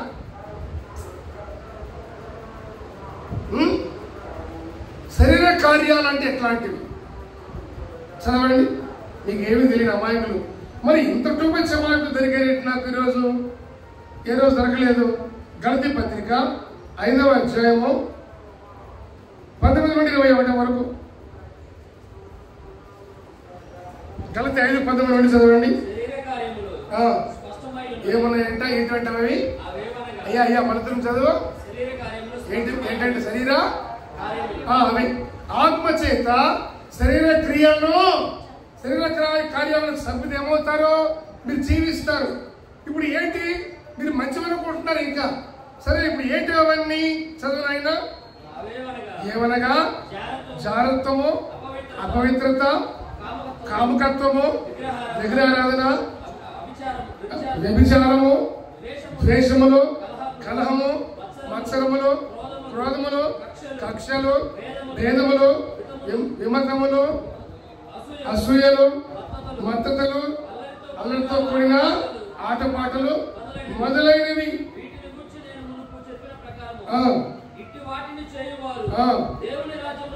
స్వతంత్రించుకోవాలని మీతో స్పష్టంగా చెప్పుచున్నాను. చాలు. ఇప్పుడు చెప్పండి, శరీర కార్యాలు అంటే ఏంటివి? ఇప్పుడు చదివినటువంటి లిస్ట్ అంతా శరీర కార్యాలు. పెళ్లికి సరుకులు లిస్ట్ రాసినట్టుగా ఇంత పెద్ద లిస్ట్ ఇచ్చాడు కదా, ఇవి శరీర కార్యాలు. శరీర కార్యాలు అంటే ఆత్మ చేత శరీర క్రియలను చంపాలి అంటే తలపైకెత్తండి. శరీర క్రియలు ఏ ఒక్క వ్యక్తి వాళ్ళకై వాళ్ళు వాళ్ళ శరీర క్రియలను చంపలేరు. ఇప్పుడు మొదటి నుంచి చదువునైనా ఆ డిగ్రీలన్నీ జారత్వము, అపవిత్రత, కామకత్వం. జారత్వం అంటే ఏంటిది? మీకు ఎన్నిసార్లు గతంలో చాలాసార్లు చెప్పాను. అయ్యా స్త్రీ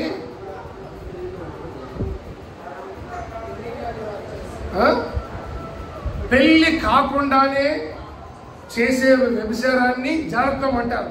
పెళ్ళైన వాడు చేస్తే వ్యభిచారం అంటారు. పెళ్లి కాకుండా పాపం చేసే వాళ్ళను జారత్వం అంటారు. అంటే పాత కేసులు ఏమైనా ఉన్నాయా?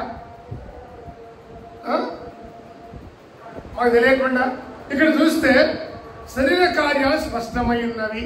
అవేంటివి ఇప్పుడు చెప్పండి. ఇప్పుడు జారత్వాన్ని, వ్యభిచార తత్వాన్ని, ఆ కామకత్వాన్ని, అపవిత్రతను మనిషి తనకై తాను చంపగలడ? తనలో ఉండకుండా చంపగలుగుతాడా? తనకై తాను చంపుతాడా? ఏం చంపావయ్యా? ఇది చంపుతాడంట. పురుగునా చంపేది, కప్పనా తేలనా? ఏం చంపేది? సరే మీరు చెప్పారు చెప్పండి. ఇప్పుడు చెప్పారు, మైలో చెప్తారా? ఏమేమి చంపారు? అక్కడ కూడా చెప్పండి. మీరేం చంపారు చెప్పండి. వాళ్ళని చంపారు, ఎవరేం చెప్పారు కదా, మీరేం చంపారు చెప్పండి.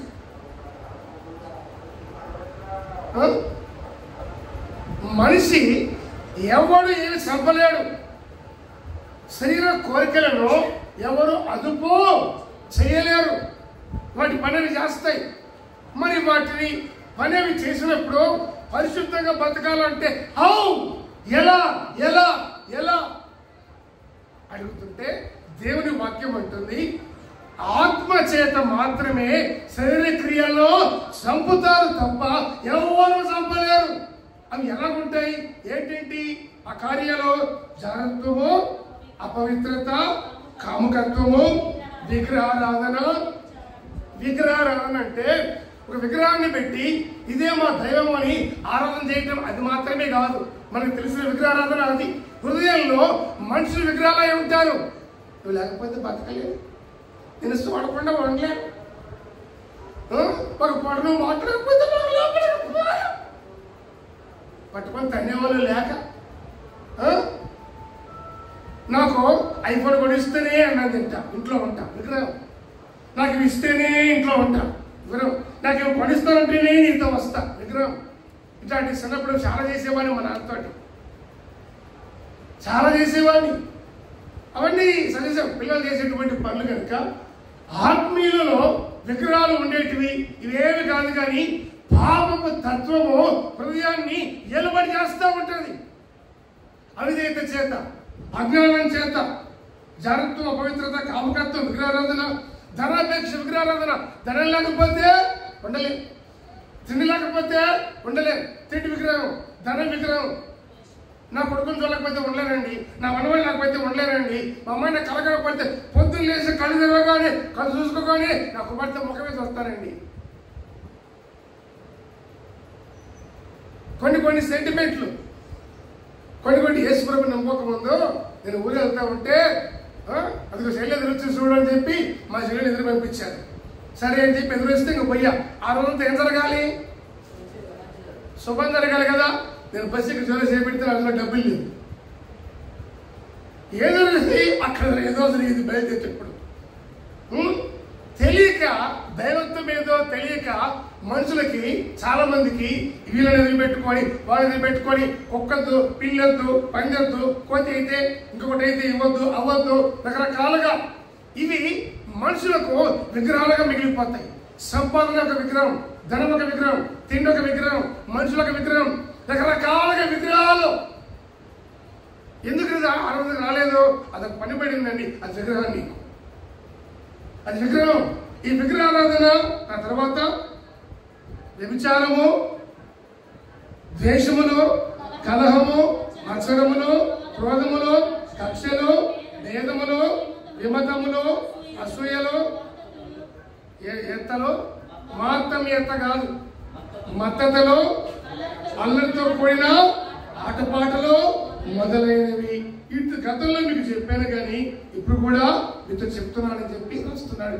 ఇవి ఏవి కూడా ఆత్మీయులను ఆత్మలో ఎదగనివ్వకుండా అణిచివేసేటువంటి స్వభావాలు, శరీర కార్యాలు, ఇవన్నీ ఇంకా చాలా ఉన్నాయి. ఒక చోట కొన్ని మరో చోట కొన్ని రాస్తాడు. ఇప్పుడు చదివారు కదా. మరి ఇట్లా మీ పేరుందా అయ్యగారులో? మీ పేరు దొరికింది ఎక్కడ? మీ పేరు దొరికితే మీరు ఎక్కడ ఉంటారో చూసుకోవచ్చు.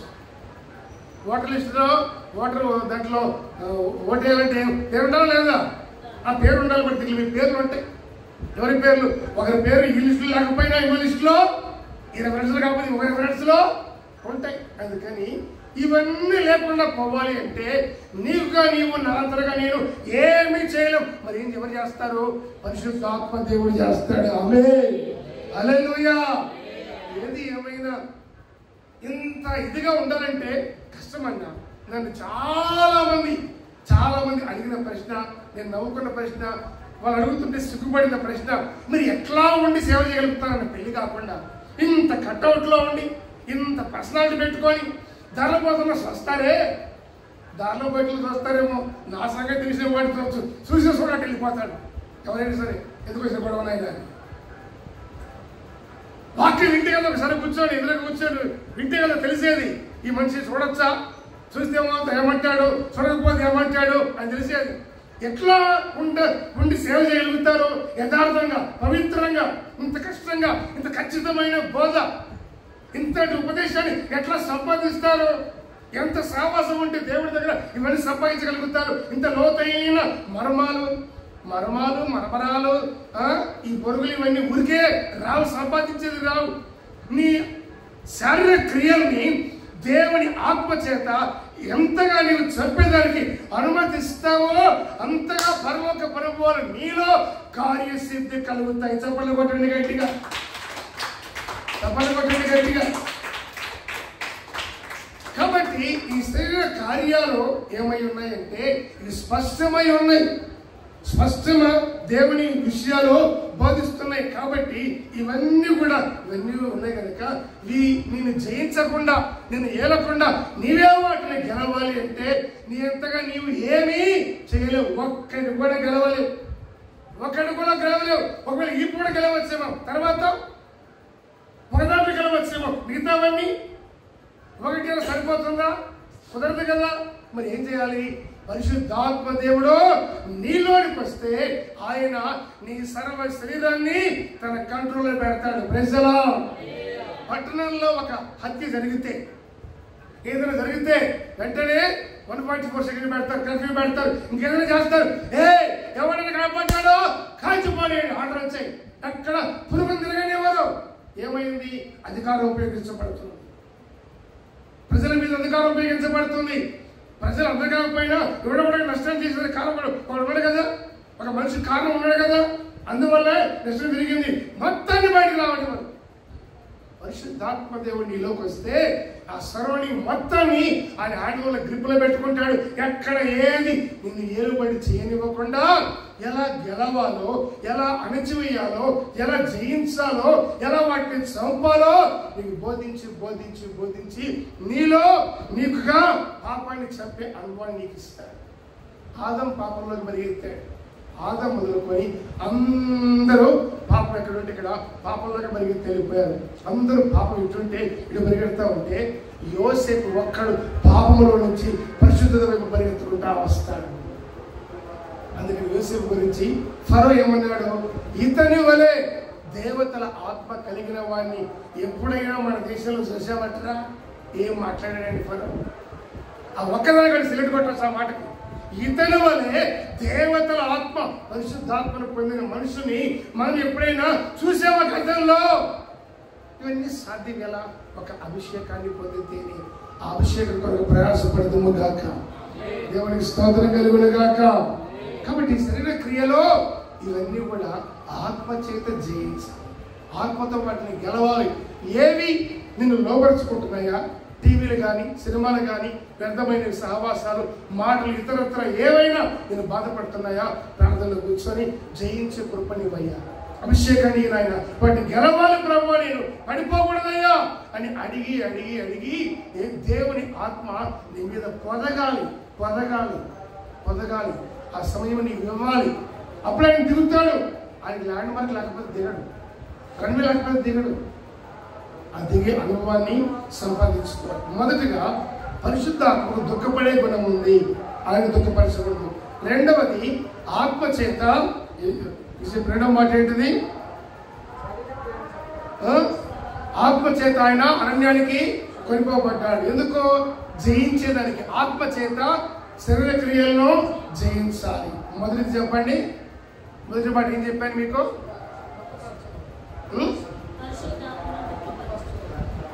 మొదటిది చెప్పండి. నిద్రపోకూడదు. నిద్రపోతున్నారా? మరి చెప్ప ఏం చెప్పా? మొదటిది నీకు చెప్పిన తర్వాతే 3 సార్లు వివరించా. మరి చెప్పా, తిరిగి మళ్ళీ పెడుగుతున్నా అంటే ఎక్కడ పోతున్నట్టు మాటలు. మొదటి విషయం పరిశుద్ధాత్మను దుఃఖపరచకూడదు. రెండవది ఆత్మ చేత శరీర క్రియలను జయించాలి. చెప్పండి, రెండవది ఏంటిది? ఆత్మ చేత. మూడవది రోమపత్రిక 5వ అధ్యాయం 5వ వాక్యం. రోమ 5:5 చదవాలి.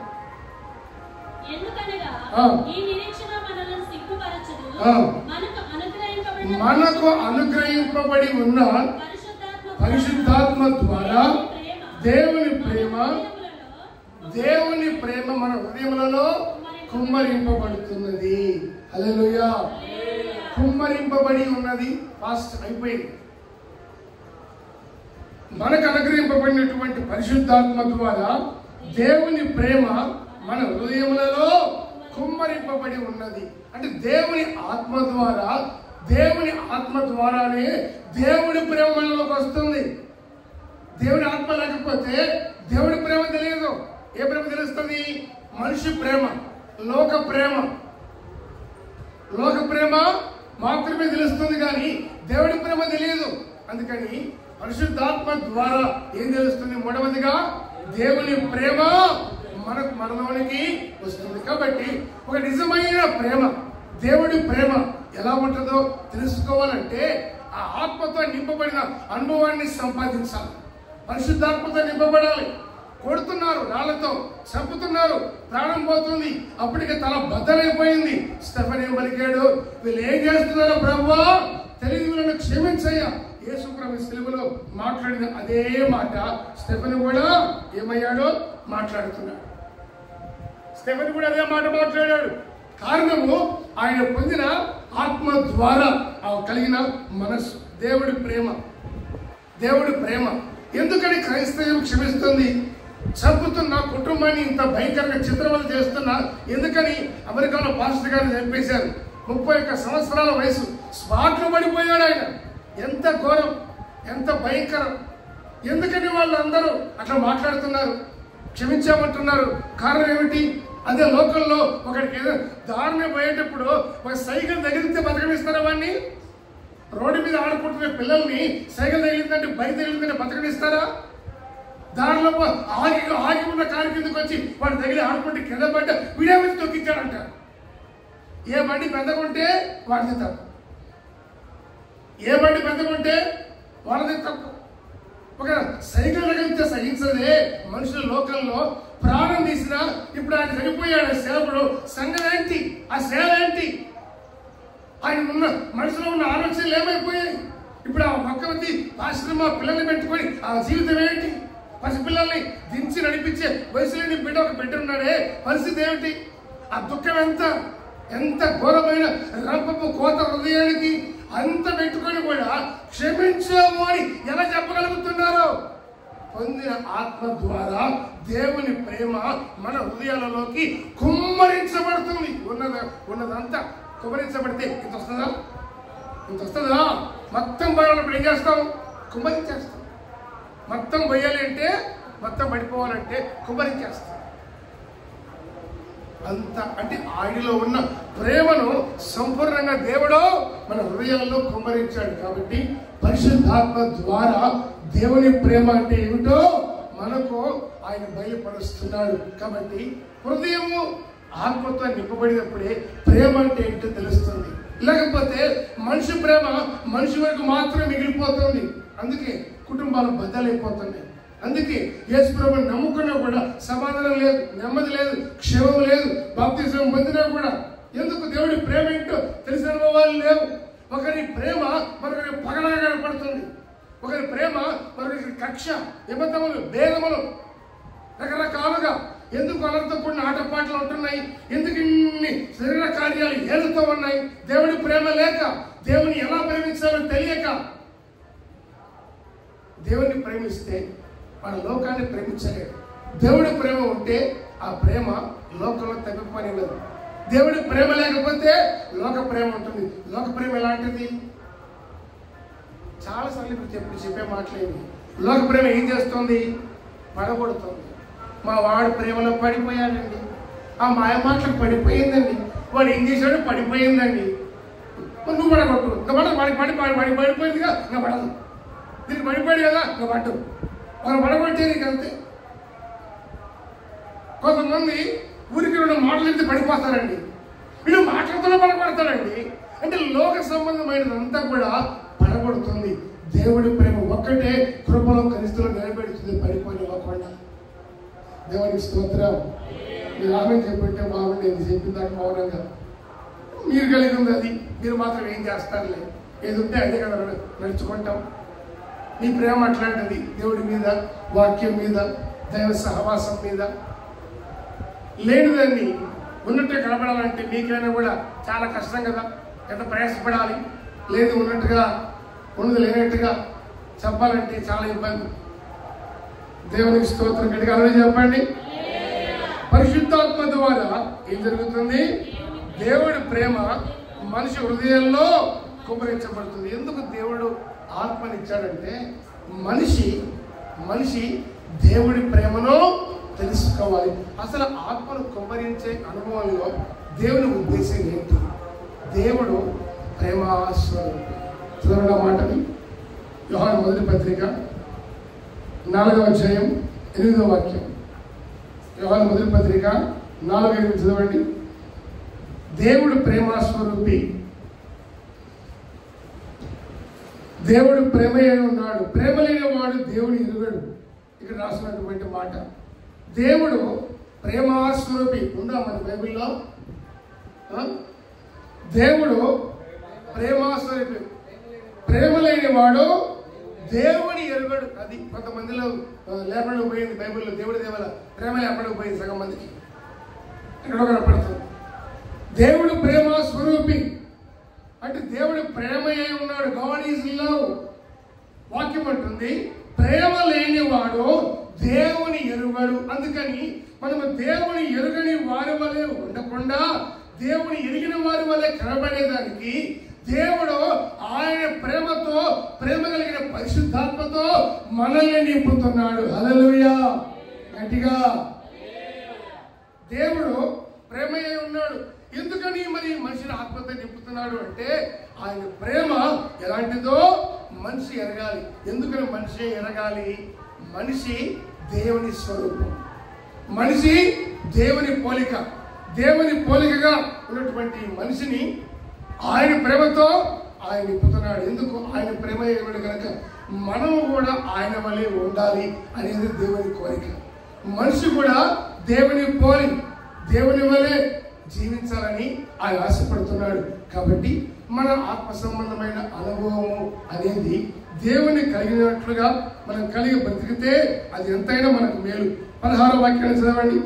అదే అధ్యాయం 16వ వాక్యం. మన ఎడల దేవునికి ఉన్న ప్రేమను మనం ఎదిగిన వారమై దాన్ని నమ్ముకొని ఉన్నాము. దేవుడు ప్రేమాస్వరూపి అయి ఉన్నాడు. ప్రేమ యందు నిలిచి ఉండువాడు దేవుని యందు నిలిచి ఉన్నాడు, దేవుడు వాణి యందు నిలిచి ఉన్నాడు. అది దేవుడే ప్రేమ, ప్రేమే దేవుడు. ప్రేమ యందు నిలిచి ఉన్నవాడు దేవుని యందు ఉన్నాడు, దేవుని యందు ఉన్నవాడు ప్రేమలో ఉంటాడు. దేవుళ్ళలో ఉన్నామంటారు కానీ ప్రేమ ఉండదు. ఈ ప్రేమ లేని వాళ్ళకి ప్రేమ చూపినా ఇది ప్రేమన పగన గ్రహించుకునే జ్ఞానము ఉండదు. దేవుడిలో ఉన్నామంటారు, ప్రేమ లేదు. కానీ దేవుడిలో ఉన్నారు కదా గుర్తుగా దేవుడు ఇచ్చిందే ప్రేమని, పరిశుద్ధాత్మని. ఈ పరిశుద్ధాత్మ వస్తూ వస్తూ ఏం చేసినాడు? పరిశుద్ధాత్మ దేవుడికున్న గుణము, దేవుడి ప్రేమ అంతా తీసుకొచ్చి మన హృదయంలో పెడతాడు. దేవుడు ఎవరో? ప్రేమస్వరూపి. దేవుడి లోకముని ఎంతో ప్రేమించాడు. ఆ ప్రేమను తీసుకొచ్చి హృదయాన్ని నింపుతుంటే ఆ ప్రేమ ముందు ఏది లోకంలో విలువైంది సాటి అవుతుందండి? అంత గొప్ప భాగ్యాన్ని దేవుడిచ్చాడు. కానీ మనుషులకు దేవుడి ప్రేమ గిట్టదు. మనుషుల ప్రేమ, మనుషుల మాటలు, మాయోపాయాలు. పడిపోయిన తర్వాత ఇట్లా చెప్తాను అనుకోలేదండి, నేను నమ్మానండి, నేను నిజమనుకున్నా, నమ్మాను. అందుకదా జీవితాలు సర్వనాశనం అయిపోతున్నాయి. చక్కగా ఉండాల్సిన కుటుంబాలు పగిలిన అద్దాల్లా మారిపోతున్నాయి. భయంకరమైన రాబోడిన దుర్గతికి, దుస్థితికి ఎందుకు వస్తున్నాయి? దేవుని బిడ్డలు అయి ఉండి కూడా ఎందుకు ఇట్లా అవుతున్నారు చాలా మంది? దేవుడి ప్రేమ లేక, దేవుడి ప్రేమకు చోటు ఇవ్వక, మనుషుల ప్రేమలో మాయలో పడిపోయి జీవితాన్ని భ్రష్టు పట్టించుకుంటున్నారు. మనమైతే ఆయన ప్రేమ కలిగిన వారమే బ్రతుకుదుము గాక. ఇప్పుడు చెప్పండి, మొదటిగా మీకు ఏం చెప్పాను? పరిశుద్ధాత్మను దుఃఖపరచకూడదు, దేవుని ఆత్మను దుఃఖపరచకూడదు. రెండవది, ఆత్మ చైతన్య శరీర క్రియలను జయించగలుగుతాము. మూడవది, పరిశుద్ధాత్మ ద్వారా దేవుడి ప్రేమను పొందుకుంటాము. దేవుడి ప్రేమ మనలోనికి వస్తుంది. తర్వాత నాలుగవది, కొరింథీ మొదటి పత్రిక 6వ అధ్యాయము 19-20 వాక్యాలు చదువుకుందాం. మీ దేహము దేవుని వలన మీకు అనుగ్రహింపబడి మీలో ఉన్న పరిశుద్ధాత్మకు ఆలయమై ఉన్నదని మీరు ఎరుగరా? మీరు మీ సొత్తు కారు, విలువ పెట్టి కొనబడిన వారు కనుక మీ దేహముతో దేవుణ్ణి మహిమపరచుడి. హల్లెలూయా. వాక్యం అంటుంది.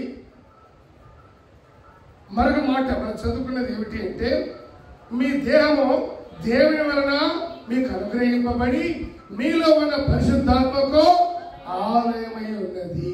ఆలయమై ఉన్నది. మీరు విలువ పెట్టి కొనబడిన వారు, మీరు మీ సొత్తు కాదు. మరి ఎవరు అంటే, దేవుని ఆత్మ మనలో నివాసం ఉంటాడు.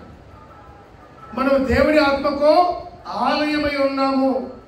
దేవాలయం అంటే మనమే దేవాలయం. మనం ఎవరికి చెప్పండి? దేవాలయం. నాలుగవదిగా, దేవుని ఆత్మ మనలో ఉంటాడు కాబట్టి దేవుని ఆత్మకు మనం ఆలయమై ఉన్నాము అని రాసుకోవాలి, మనసులో పెట్టుకోవాలి. నాలుగవ విషయము, దేవుని ఆత్మకు మనం ఆలయమై ఉన్నాం. సరే, దేవుని ఆత్మ ఏం జరుగుతుంది అంటే, విలువ పెట్టి కొనబడిన వారు కనుక మీ దేహంతో దేవుణ్ణి మహిమపరచాలి. దేవుని ఆత్మ మనలో నివాసం ఉంటాడు. దేవుని ఆలయము, దాంతో పాటు దేవుని ఆత్మ మనలో నివాసం ఉంటాడు. నోట్ చేసుకోండి, చేసుకుంటే రాస్తే దేవుని ఆత్మ మనలో ఆయన నివాసం ఉంటాడు. కాబట్టి దేవుడు మనలో నివాసం ఉన్నప్పుడు, ఆయన మనం ఆలయమై ఉన్నప్పుడు ఏమంటుంది వాక్యము? అదే మొదటి కొరింథీ పత్రిక 3వ అధ్యాయం 16వ వాక్యం చూడండి. 3:16, మీరు దేవుని ఆలయమై ఉన్నారనియో దేవుని ఆత్మ మీలో నివసించుచున్నాడనియో మీరు ఎరుగరా?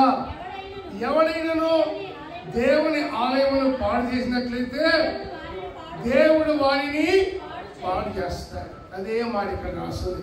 మీరు దేవుని ఆలయమై ఉన్నారనియో దేవుని ఆత్మ మీలో నివాసం ఉంటున్నాడని మీరు ఎరుగరా? అది తెలుసుకోండి. ఏమని తెలుసుకోవాలి? చదువుతాను తర్వాత, దేవుని ఆలయమై ఉన్నారనియో. ఏం చదువుకొని తెచ్చావమ్మా? చదువు. దేవుని ఆలయమై ఉన్నారనియో దేవుని ఆత్మ మీలో నివాసం ఉన్నాడనియో. అది ఎవడైనాను దేవుని ఆలయమును పాడు చేసిన ఎడలా దేవుడు వాడిని పాడు చేస్తాడు. వాక్యము ఎప్పుడు మైండ్ లో ఉండాలి. సపరించి పారేసినట్టుగా చదివి వదిలేయకూడదు. ఎవరు చూసినా మీకు అదే జబ్బు, ఎవరు చూసినా మీకు అదే జబ్బు. ఆ చదివారు కదా, గొంతు చించుకొని గొంతు పోయిందాక 4 సార్లు 10 సార్లు చెప్తుంటే విన్నారు కదా, చదువుతున్నారు కదా, ఏంటిది ఇది అంటే ఎటేటో పోతారు. జబ్బు, దయ్యపు ఆత్మ. ఒక్కరికి వాక్యం మనసులో ఉండదు. ఏం ఆత్మ అది? 10 సార్లు చదివినా, 10 సార్లు విన్నా. ఎందుకు వాక్యము అన్నిసార్లు చదివి పలికించేదే, వాటికి 2 సార్లు పలికించేదే జ్ఞాపకం ఉండేదానికి. ఇన్నిసార్లు గొంతు పగల కొట్టుకుండేదే జ్ఞాపకం ఉండేదానికి. మరి ఎడిపోతున్నారంతా? మీరు దేవుని ఆలయమై ఉన్నారనియో, దేవుని ఆత్మ మీలో నివసించుచున్నాడనియో మీరు ఎరుగరా? ఎవరైనా దేవుని ఆలయమును పాడు చేస్తే, అంటే దేవుని ఆలయం ఏంటిది? ఇక్కడ ఏదన్నారు? మీరు చెప్పండి, దేవుని ఆలయం ఏది? దేహం. దేహము దేవుని ఆలయం. దేవుని ఆలయంలో దేవుడి గుళ్ళో దేవుడు ఎక్కడ ఉంటాడు? గుళ్ళో. మీరు వినాలి బాగా. అది మీరు ఏం వింటారు? మీకు ఇంగ్లీష్ రాదు, మీకు తెలుగు రాదు, నాకు ఇంగ్లీష్ రాదన్నట్టు ఎవరు? గుళ్ళో దేవుడు ఎక్కడ ఉంటాడు? గర్భగుడి అని పిలుస్తారు. ప్రత్యక్ష గుడారం ఉంది, తను దేవుడు ఎక్కడ ఉంటాడో? మందసము, అతి పరిశుద్ధ స్థలం. ఇది దేవాలయం. ఈ దేవాలయంలో దేవుడు మోకాళ్ళలో ఉండడు, ఎత్తిపైన ఉండడు, అతి పరిశుద్ధమైన స్థలంలో ఉంటాడు. ఏదది? హృదయం. కానీ చెడిపోయిందే హృదయం. చెడిన నీ హృదయాన్ని పరిశుద్ధపరిచి బాగు చేసి, ఎంత బాగో ఆయన నివాసం ఉండేదానికి తగినంత బాగు చేసి, అంత పరిశుద్ధపరిచి ఆయన ఉండి ఆయనే ఆలయంలో మార్చుకొని ఆయన ఆనందించాలని అంతగా కోరుకొని హృదయంలోకి దిగొస్తా ఉన్నాడు. మంచి చెడు 2 హృదయంలో ఉంటాయి. కృతజ్ఞత కలిగిన వాడైతే నాకు పలానా వ్యక్తి మేలు చేశాడు అని ఎప్పుడెప్పుడు ఎవరేం చేసినా సహాయం చిన్నదైనా మనసులో పెట్టుకుంటారు. ఒకవేళ కీడును గుర్తుపెట్టుకునే వ్యక్తి అయితే నష్టం చేసిన వాళ్ళని, నష్టాన్ని గుర్తుపెట్టుకుంటారు. మనిషికి మంచి గుర్తే ఉంటాయి, నష్టానివి జ్ఞాపకం ఉంటాయి. కానీ దేవుని ఆత్మ నీలో ఉన్నప్పుడు ఆయనకి ఇష్టమైనవి మాత్రమే ఇక్కడ కాపాడుకోవాలి, ఇక్కడ చోటు ఉండాలి. ఆయన దుఃఖపెట్టేటివి అవి ఏవైనా ఉండకుండా ఏం చేయాలి? మొత్తాన్ని పోగొట్టుకోవాలి. అదే పరిశుద్ధపరచుకోవటం అంటే. ఒకవేళ దేవుని ఆత్మ ఇక్కడ ఉంటాడని తెలిసి కూడా ఉండాలని నీవు కోరుకుంటూ వ్యతిరేకమైనవి, విరోధమైనవి మనసులో పెట్టుకుంటే అదే దేవుని ఆలయాన్ని పాడు చేసుకోవటం. ఎవడైనా దేవుని ఆలయాన్ని పాడు చేస్తే దేవుడు వాడిని ఇంకెవరు వచ్చి పాడు చేయకల్లా, దేవుడే పాడు చేస్తారంట. ఎంత భయంకరమైన మాట అండి, ఎంత భయంకరమైన మాట. ఎవడైనా ఆలయాన్ని పాడు చేస్తే దేవుడే వాడిని పాడు చేస్తాడు. ఈ ఆలయమైనా దేన్ని పాడు చేసుకునే రైట్స్ మనకి లేవు. కాబట్టి దేవాలయాన్ని, ఈ దేవాలయాన్ని ఎంత పవిత్రంగా ఉండాలి. నువ్వు ఒక దేవాలయాన్ని, నీలో ఆయన నివాసం ఉంటాడు, ఆయన ఒక ఆలయానివి. ఆలయం ఎంత పవిత్రంగా ఉండాలి. ఆలయం నుండి ఎటువంటి శబ్దం రావాలి? ఆలయంలోకి అపవిత్రమైనది వస్తుందా? ఆలయంలో వ్యర్థమైనవి ఉంటాయా? ఒక ఆలయం మరి ఎందుకు పాడైపోతుంది ఆలయాల్లో? ఎందుకు జీవితాలు బాగుపడవలసినట్టు పాడైపోతున్నాయి, పాడు చేసుకుంటున్నారు? ఎవడైనా దేవుని ఆలయాన్ని పాడు చేస్తే దేవుడు వాడిని, అందుకే యేసు ప్రభు యెరూషలేము వచ్చినప్పుడు యెరూషలేము దేవాలయంలో గొర్రెలు కట్టేశారు, ఎడ్లను కట్టేసి అమ్ముతున్నారు, పావురాలు అమ్ముతున్నారు, కరెన్సీ. అన్ని దేశాల వాళ్ళు ఆ రోజుల్లోనే యెరూషలేములో వ్యాపార కూడలిగా ప్రపంచ దేశాల కరెన్సీ మొత్తం యెరూషలేములో ఉండేది. అవి తీసుకొని ఇవిస్తున్నారు. అవన్నీ పడగొట్టాడంట యేసు ప్రభు. పశువులు తోలేశాడంట, పక్షుల్ని పంపించేశాడు. ఆ బల్లలన్నీ తోలేసి తాళ్లతో కొరడాలు చేసి పని పెట్టి బాగా పెట్టాడు. ఒకటి నా తండ్రి ఇంటిని వ్యాపార కూడలిగా మారుస్తారట దుర్మార్గులారా. నా దేవుని ఆలయం రాయి మొత్తాన్ని తరివేశాడు. ఈ ఆలయంలో ఏమీ లేకుండా, వ్యర్థమైన ఉండకుండా నీ అంతటి నీవి ఇక్కడి నుంచి మొత్తాన్ని పంపించేస్తే ఆయన ఉంటాడు. ఆలయం ఆయనది. అందుకని అవి ఇవి రైట్స్ మనకేమీ లేవు. ఈ ఆలయం మీద రైట్స్ ఏమి మనకు లేవు. ఇది ఆయనది, విలువ పెట్టి కొనబడ్డ వాళ్ళం మనం. కాబట్టి ఈ దేహంతో ఏం చేయాలి? దేవుని మహిమపరచాలి. ఏం చేయాలి? దేహంతో ఏం చేయాలి? దేవుని మహిమపరచాలి. ఇప్పుడు దేహంతో దేవుని మహిమపరచడం అంటే ఎట్లా చెప్పండి? దేహంతో దేవుని ఎట్లా మహిమపరచాలి? వినపడాలి, వాక్యం చదవాలి. ఇంకా అంతే కదా, మొదటి నుంచి చెప్తున్నాను నేను. ఇంకా వాక్యం చదవాలి, ఇంకా ఆరాధించాలి. ఇంకా చెప్పండి, దేహంతో దేవుణ్ణి ఎట్లా మహిమపరచాలి?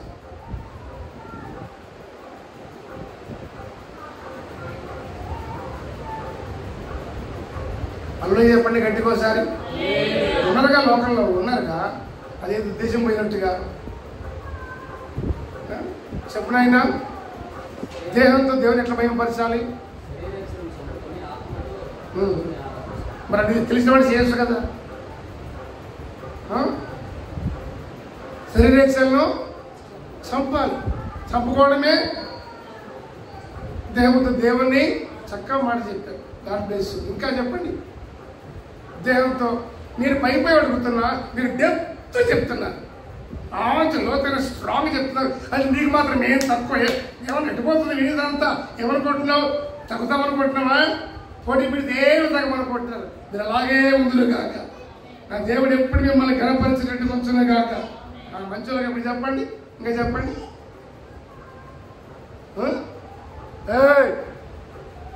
చెప్పండి. దేవుడితో దేవుని మహిమపరచడం. ప్రార్థన ఒక సమయాన్ని నిర్ణయించుకొని వేళకి వచ్చి మోకరించటం. నీ దేహం వచ్చి దేవుడి సన్నిధిలో మోకరించాలి. టైం అవుతుందని కానీ నువ్వు మోకరించాలి. అది ఘనత, కృప. వేళకి నువ్వు నిద్ర మెలకువలోకి రావాలి. కాస్త వేకుజామని ఇంత సమయముగా నువ్వు ప్రార్థించాలి. ప్రతిరోజు వాక్యాన్ని చదివి ధ్యానించాలి. నీ శరీరానికి మోకాళ్ళను అని నేర్పించాలి. అప్పుడప్పుడు కనీసం వారంలో ఒకరోజైనా ఈ దేహానికి ఉపవాస ప్రార్థన నేర్పించాలి. ఉపవాస ప్రార్థన. ఉపవాసం ఉన్నప్పుడే కంటి కనపడుతుంటాయి అన్ని. ఉపవాసం ఉన్నప్పుడు ఎక్కడ లేని దరిద్ర ఉపవాసాలు జరుగుతూ ఉంటాయి. కాబట్టి ముక్కులో వెళ్ళిపోతాయి. కరెక్ట్గా ఆ రోజు కనపడతా ఉంటాయి. ఆ రోజే ఇటు చూసి ఇంకేముంది అక్కడ? అటు చూసి పొడకలే మిగిలింది, ఇటు చూసి పొడకలే మిగిలింది. ఇంకేముంది? శరీరానికి ఉపవాసం నేర్పించాలి. శరీరానికి మోకాళ్ళ జీవితం నేర్పించాలి. ఈ దేహము దేవుడి సన్నిధిలో చప్పట్లు కొడుతూ స్తుతిస్తూ ఆడి పాడి ఆయన యందు ఆనందించాలి. ఆనందించే అనుభవాన్ని ఈ దేహానికి నేర్పించాలి. ఇట్టే ఉండకూడదు. కొట్టుకో, పాడుకో ఉండకూడదు. సెంటర్లో బొమ్మలాగా, సెంటర్లో పెట్టిన బొమ్మలు ఉన్నట్టుగా ఉండకూడదు. అవి కథలు, మనం కదులుతాం. వాడికి జీవం లేదు, మనలో దేవుడి జీవాన్ని ఉంచాడు. నిజంగా ఆయన జీవాధిపతి, జీవం కలిగిన వాడు కనుక. కాబట్టి మన ఆత్మీయత ఏమవ్వాలి అని చూస్తే దేహంతో దేవుణ్ణి మహిమపరిచే అనుభవం కావాలి. చెప్పండి. మొదటిగా మీకు ఏం చెప్పాను? దేవుని ఆత్మను దుఃఖపరచకూడదు. రెండవది, ఆత్మ చేత శరీరాన్ని జయించాలి. ఆత్మ చేతనే శరీరాన్ని జయించగలము. మూడవది, దేవుని ఆత్మ వలన దేవుని ప్రేమను పొందుకుంటాం. నాలుగవది, మీరు చెప్పింది, ఈ దేహము దేవుని ఆత్మకు ఆలయమై ఉన్నది. చివరి ఒక మాట చెప్పి ముగిస్తాను. కొరింథీ 2వ పత్రిక 3వ అధ్యాయము 17వ వాక్యం. కొరింథీ 2వ పత్రిక 3:17. ప్రభువే ఆత్మ, ప్రభువు యొక్క ఆత్మ ఎక్కడ ఉండునో అక్కడ స్వాతంత్ర్యం ఉండును. మనమందరము అంతే. ప్రభువే ఆత్మ, ప్రభువు యొక్క ఆత్మ ఎక్కడ ఉండునో అక్కడ స్వాతంత్రం ఉండను. చివరిగా ఐదవదిగా దేవుని ఆత్మ వలన స్వాతంత్రం కలుగుతుంది. దేవుని ఆత్మ వలన ఏం కలుగుతుంది? స్వాతంత్రం కలుగుతుంది. కాబట్టి ప్రభువే ఆత్మ, ప్రభు యొక్క ఆత్మ ఎక్కడ ఉంటుందో అక్కడ స్వాతంత్ర్యం ఉంటుంది. దేవుని ఆత్మ వలన మనకు కలిగినది ఏమిటి? స్వాతంత్ర్యం. చెప్పండి, దేవుని ఆత్మ వల్ల మనకు కలిగింది ఏమిటి? ఎందుకని స్వాతంత్ర్యం ఇచ్చాడు దేవుడు? ఆయన ఎట్లాంటి స్వతంత్రుడే. మనకు స్వాతంత్ర్యం ఇచ్చింది దేనికి? దేవుని నుండి స్వాతంత్ర్యం ఇచ్చాడు. బ్రిటిష్ వాళ్ళ నుండి దేవుని నుండి స్వాతంత్ర్యం ఇచ్చాడు. స్వాతంత్ర్యం ఇచ్చింది దేనికి?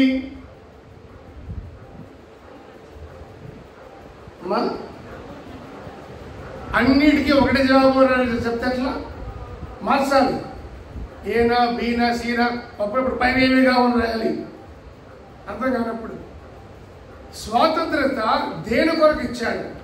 దేని నుండి ఇచ్చాడు? దేని కొరకు ఇచ్చాడు? చదవండి, చెప్పుదండి. దేవుడు అదే మాటని అడిగాను అమ్మగారు. చూడండి తల్లి, ఒకసారి చూడు. ఎందుకు ఇచ్చాడో? వంట కట్టుకొని పెట్టుకోమని ఇచ్చాడా? బ్యాంకులో పెట్టుకొని లోన్ తెచ్చుకోమని ఇచ్చాడా? లేకపోతే తాతకి పంచిపెట్టమని ఇచ్చాడా? మొత్తం గుట్టుకుని మింగేమని ఇచ్చాడా? దేని కొరకు ఇచ్చాడు?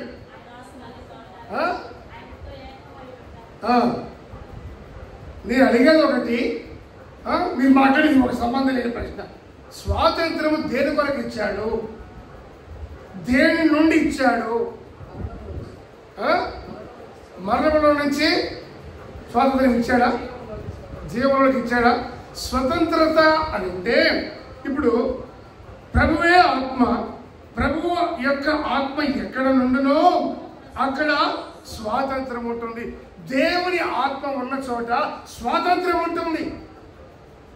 స్వాతంత్రం ఉండటము అంటే నిర్బంధం అనేది ఏది ఉండదు. బంధించబడిన అనుభవాలు ఏమి ఉండవు. అంటే మనం గతంలో బంధించబడిన అనుభవాల్లో ఉండిపోయాం.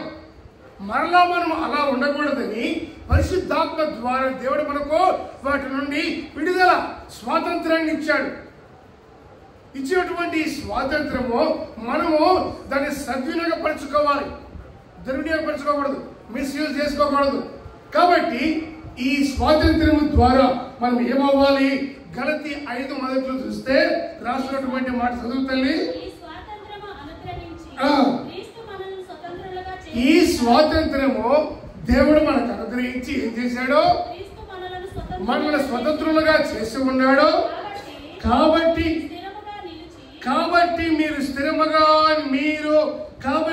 స్థిరముగా నిలిచి మరలా దాస్యం అనే కాడి క్రింద చిక్కుకొనకూడి. ఎందుకు దేవుడు మనకు ఆత్మ ద్వారా స్వాతంత్రం ఇచ్చాడు?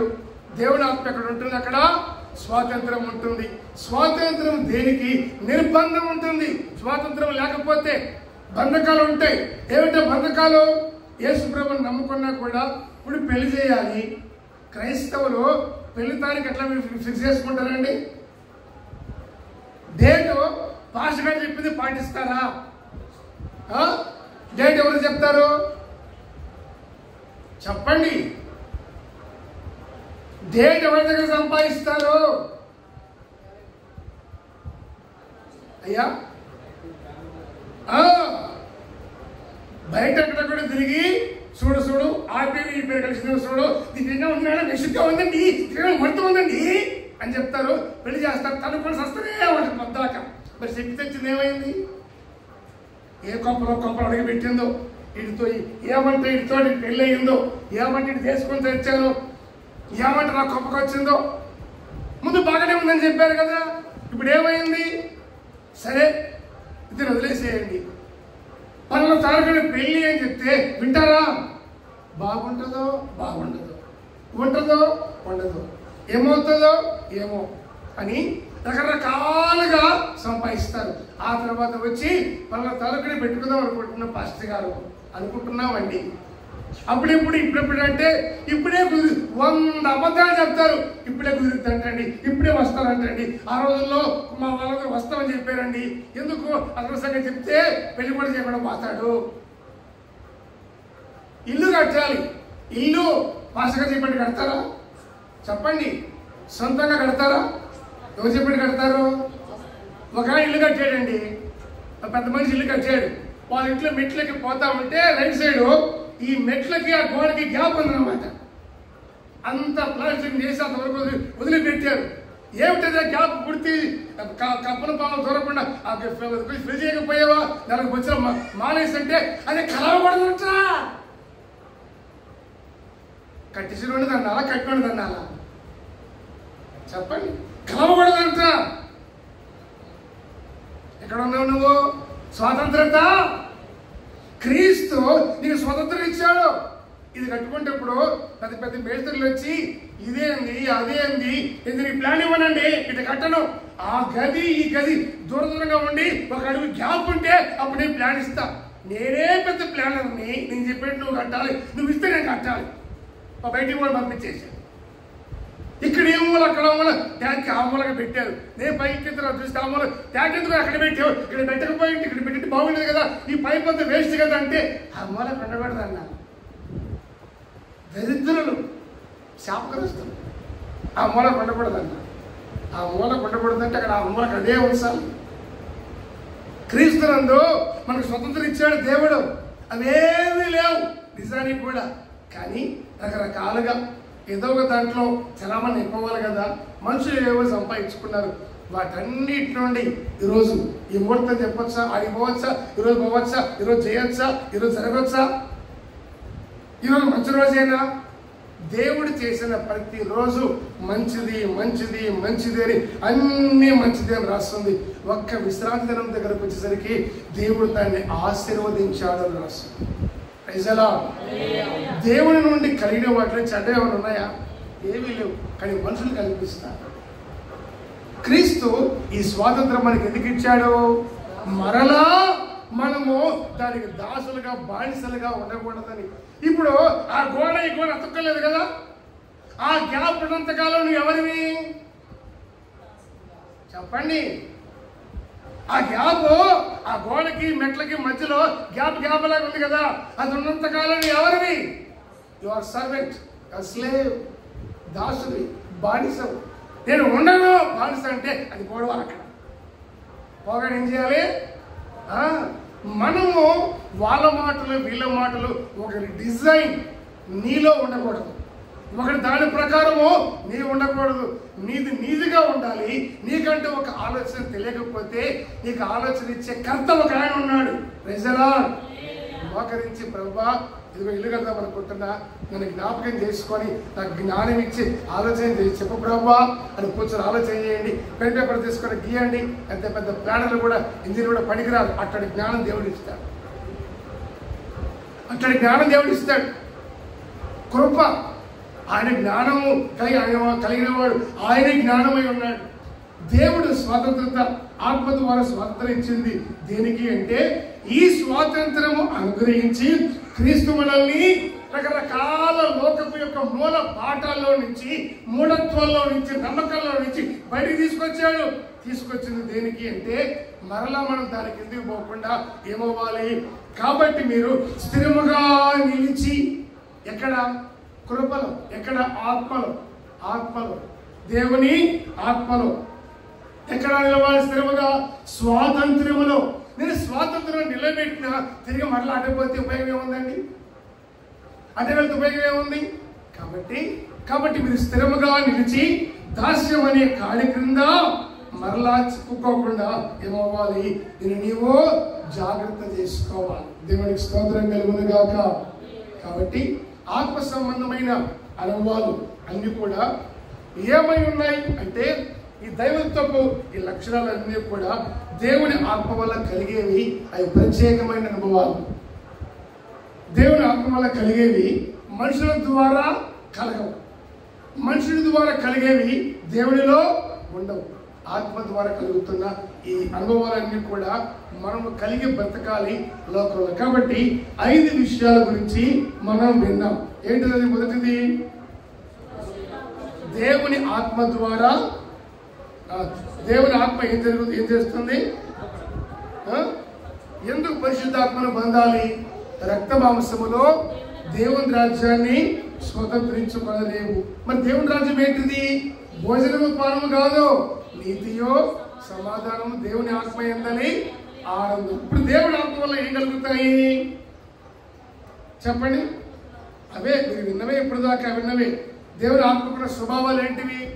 దేవుని ఆత్మను దుఃఖపరచకూడదు. రెండవది, ఆత్మ ద్వారా శరీర క్రియలను జయించాలి, వాటిని చంపాలి. తర్వాత పరిశుద్ధాత్మ ద్వారా దేవుడి ప్రేమ హృదయాల్లో కుమ్మరింపబడుతుంది. తర్వాత దేవుని ఆత్మకి దేహము ఆలయమైంది. ఆత్మ ద్వారా 5వది మనకు స్వతంత్ర. ఆత్మ ద్వారా స్వతంత్రతను దేవుడు మనకి ఇచ్చాడు. కాబట్టి మనం ఈ మీద దాసులము కాబట్టి ఎవరిమి? స్వతంత్రులు. చెప్పండి, ఎవరిమి? మనం స్వతంత్రులు. ఎందుకు దేవుడు మనల్ని స్వతంత్రులుగా చేశాడు? మనల దాస్యంలో ఉండకుండా ఇంకా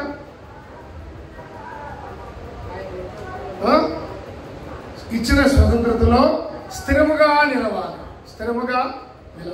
కాబట్టి మరల మనం అటువైపు వెళ్ళకూడదు. దాస్యములోకి, లోకంలోకి వెళ్ళిపోకుండా ఉండాలి.